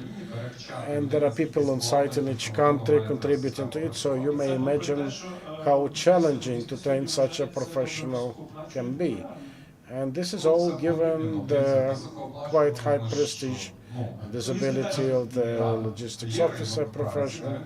And this is highly competitive occupation with good salaries. Well, I wouldn't say that logistics officers are paid exceptionally high if we compare with some other occupations at a comparable level. But at least in terms of performance, I think we still are performing less than the peers in Poland, Czech Republic, elsewhere. But again, in Ukraine, every company, internationals included, have to pay certain taxes that are partly used to finance the education efforts. And at the same time, they have to spend their own funds to train or retrain their own staff, also to train them in hard and soft skills. We don't sell our products with much higher added value like they do it in the West, shifting the brand of education to the final consumer. Only the Green Deal's industrial plan has about 6 billion euros budget earmarked for respective retraining, when companies can just apply and get a grant for that. So yes, the government cannot finance it additionally.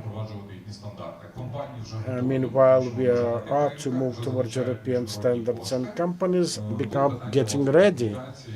They're trying to look for funds and resources, and the matter is rather to communicate with VET schools to better implement ISO-based hard skill training programs to match the European requirements. Okay, a nice vision of the direction in which we will have to move. Now, a little offbeat question, given that you are all entrepreneurs, more free, more able to move elsewhere. Suppose you suddenly become a headmaster of a VET school. What would your advice be to improve education and training at a school? Maybe something not non-standard, not usual.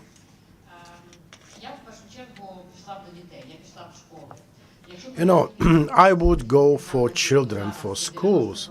If we compare the number of VET schools today and back in the 90s, the number has reduced almost twofold, and nearly 3 times as less children. Now we have occupations taught at VET schools with low prestige, and this is a long-standing tradition in Ukraine, with parents willing to see the future of the children with higher education. In spite of the fact that an agri-machinery operator may have an entry-level salary higher than that of a beginning economist or lawyer. Yeah, they go to school. It probably is a matter of rebuilding communication.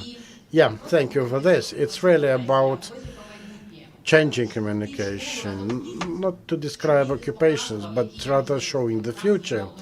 They should go there together with businesses, like at Open Agro School project we have. You can teach there some disciplines not taught at school. Meanwhile, schools can opt for that, and we've agreed with Common Travel Schools on a number of agrarian occupations that we can teach school graduates in. And we have just some basis. We talk about our company, about what does it mean to work at Kernel. We have about 100 children already involved in that, and we want to become known. We want to tell people that yes, there is market, there is labor for market for that. It's about working with local communities, with local self-government, to promote such blue-collar occupations on site, locally, to have kids understand these opportunities, because many times they would select something to go without proper understanding. That's a valuable suggestion, because I've never heard that in such convincing measure. I do not have an experience of work in educational institutions, but I will try to imagine myself based on business approach. And I try to imagine that as an educational institution, I have no state funding. And I need to offer a business plan to prove how we can become vital at the labor market and become proficient. I would go to the businesses in my area and ask them, what professionals do you need? And based on that, I would start offering my occupations. And then we all understand digital requirements. We understand requirements in digital literacy, and we all understand that interactive approach, master classes, work groups are could be very efficient, and they could be very efficient specifically with involvement of businesses. Let us hope that new version of the law would allow that opportunity. I would add to what my colleagues had said. With the experience of DTech Academy, I think why all those VT schools are needed. They're needed to give people necessary skills. And those skills depend on the teachers. We have 75 full-time teachers, around 1,000 experts, and 5,000 mentors. We also measure level of qualification in line with our internal standards, and then after such an assessment, we open access to different training. Then we introduce reward system or incentive system for the training, and these are the basic. These are first steps. The next component is equipment. As energy workers, we all understand that it is impossible to have all the equipment in our training centers, but we should have at least a basic set of equipment. And the third, and that set should be available sustainably. And the third aspect is that teachers should be able to gain full attention of the students, and we have VR simulators for our miners, for energy workers, for and those three components are basic for success of VET institution. I would build up my VET training institution on three pillars: training programs, teachers or faculty, honest assessment of gained qualification, and I would reject from distance learning.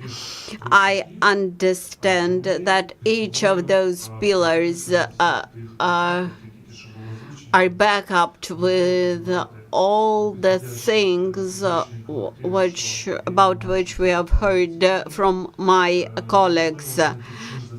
You have to create incentives for these people. You have to gain the interest of these people, and I understand this huge amount of work as a principle of VET institution. And you cannot do this huge work alone. You need many cooperation, not only from your colleagues, but from the society as a whole. We need to carry out a public awareness campaign among parents, first of all, because they are mainly destructive in terms of gaining vocational training skills. Natalia, would you say a couple of words about your project? Do you know how the Japanese have made vocational training popular? Because they have made higher education very expensive for the students, and it immediately had become inaccessible. I won't advise that for Ukraine, but I would offer a German approach. They have dual education. They have vocational training education, and then they gain higher education in the same area. So we have to start from something, and thanks to GIZ, we have an initiative which operates in Ukraine, which suggested partnership of VET institution and businesses, and our NGO mentor had received many applications from the regions, from businesses. We have 31 applications, and we had to carry out a selection. I'm not eager to disclose who the winners were. These were very good projects about gender equality, immersive technologies, about very good training technologies. So we will have the pioneers in all of those areas. Dear colleagues, actually we are about to finish. And in order to finish our today's session, may I? Yes, you may. The floor is yours, Yuri. Thank you for this very dynamic panel. Thank you very much for contribution. Let us give applause to our panelists. Actually, this summed up our today's discussion. I've made several notes from what I have heard, and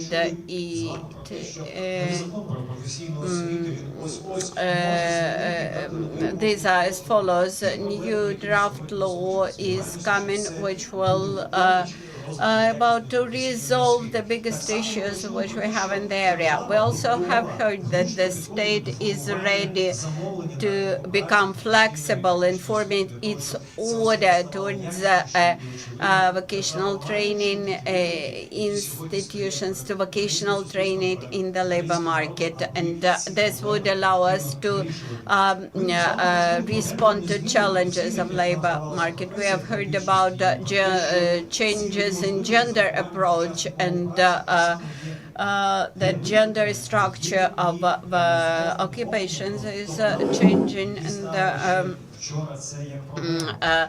this will allow us to resolve many problems. We have heard about the importance of inclusion for those who come back from the front line of the current war, from those who will come back from abroad back to Ukraine, and that would require adaptation, professional training, and improval of skills, and allow them to find themselves in new environment, and vocational training and education should respond to that.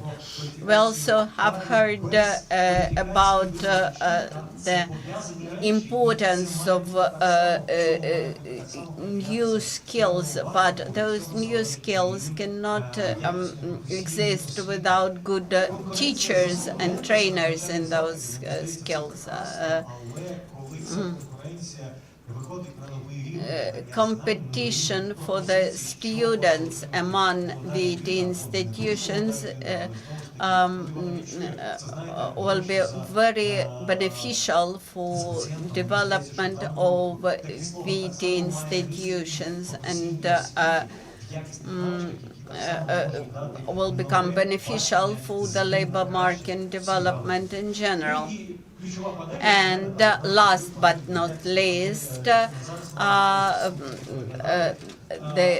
panel which we just finished, we have heard that competitors are those partners who didn't manage to come to agreement, and I believe that all the stakeholders in VET development today, they are stakeholders, they are not competitors, and this is the key for the success and to the new, and to gain a new level in VET education development. I believe that these are good grounds for the future event in Berlin on the recovery of Ukraine. I believe that we have laid good foundation for it today. I would like to thank you once again to GIZ, to the federal government of Germany for this possibility to meet here today and discuss the prospects for the future of Ukraine and its recovery. Thank you for staying with us all day long. Thank you for your inspiration. Thank you for your smiles and for your contribution to the discussion, and for your readiness to build up for the future. At 5 p.m., we invite you to sightseeing tour around Unit City. This is a wonderful place where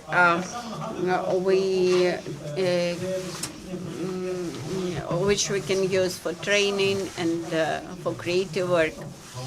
And I would like to remind you that you have QR code for assessment of today's event. Please remember to give back your headphones for translation to our translation team. And thank you once again. And it is over. Кілька рецепцій. За кілька хвилин ми збираємося і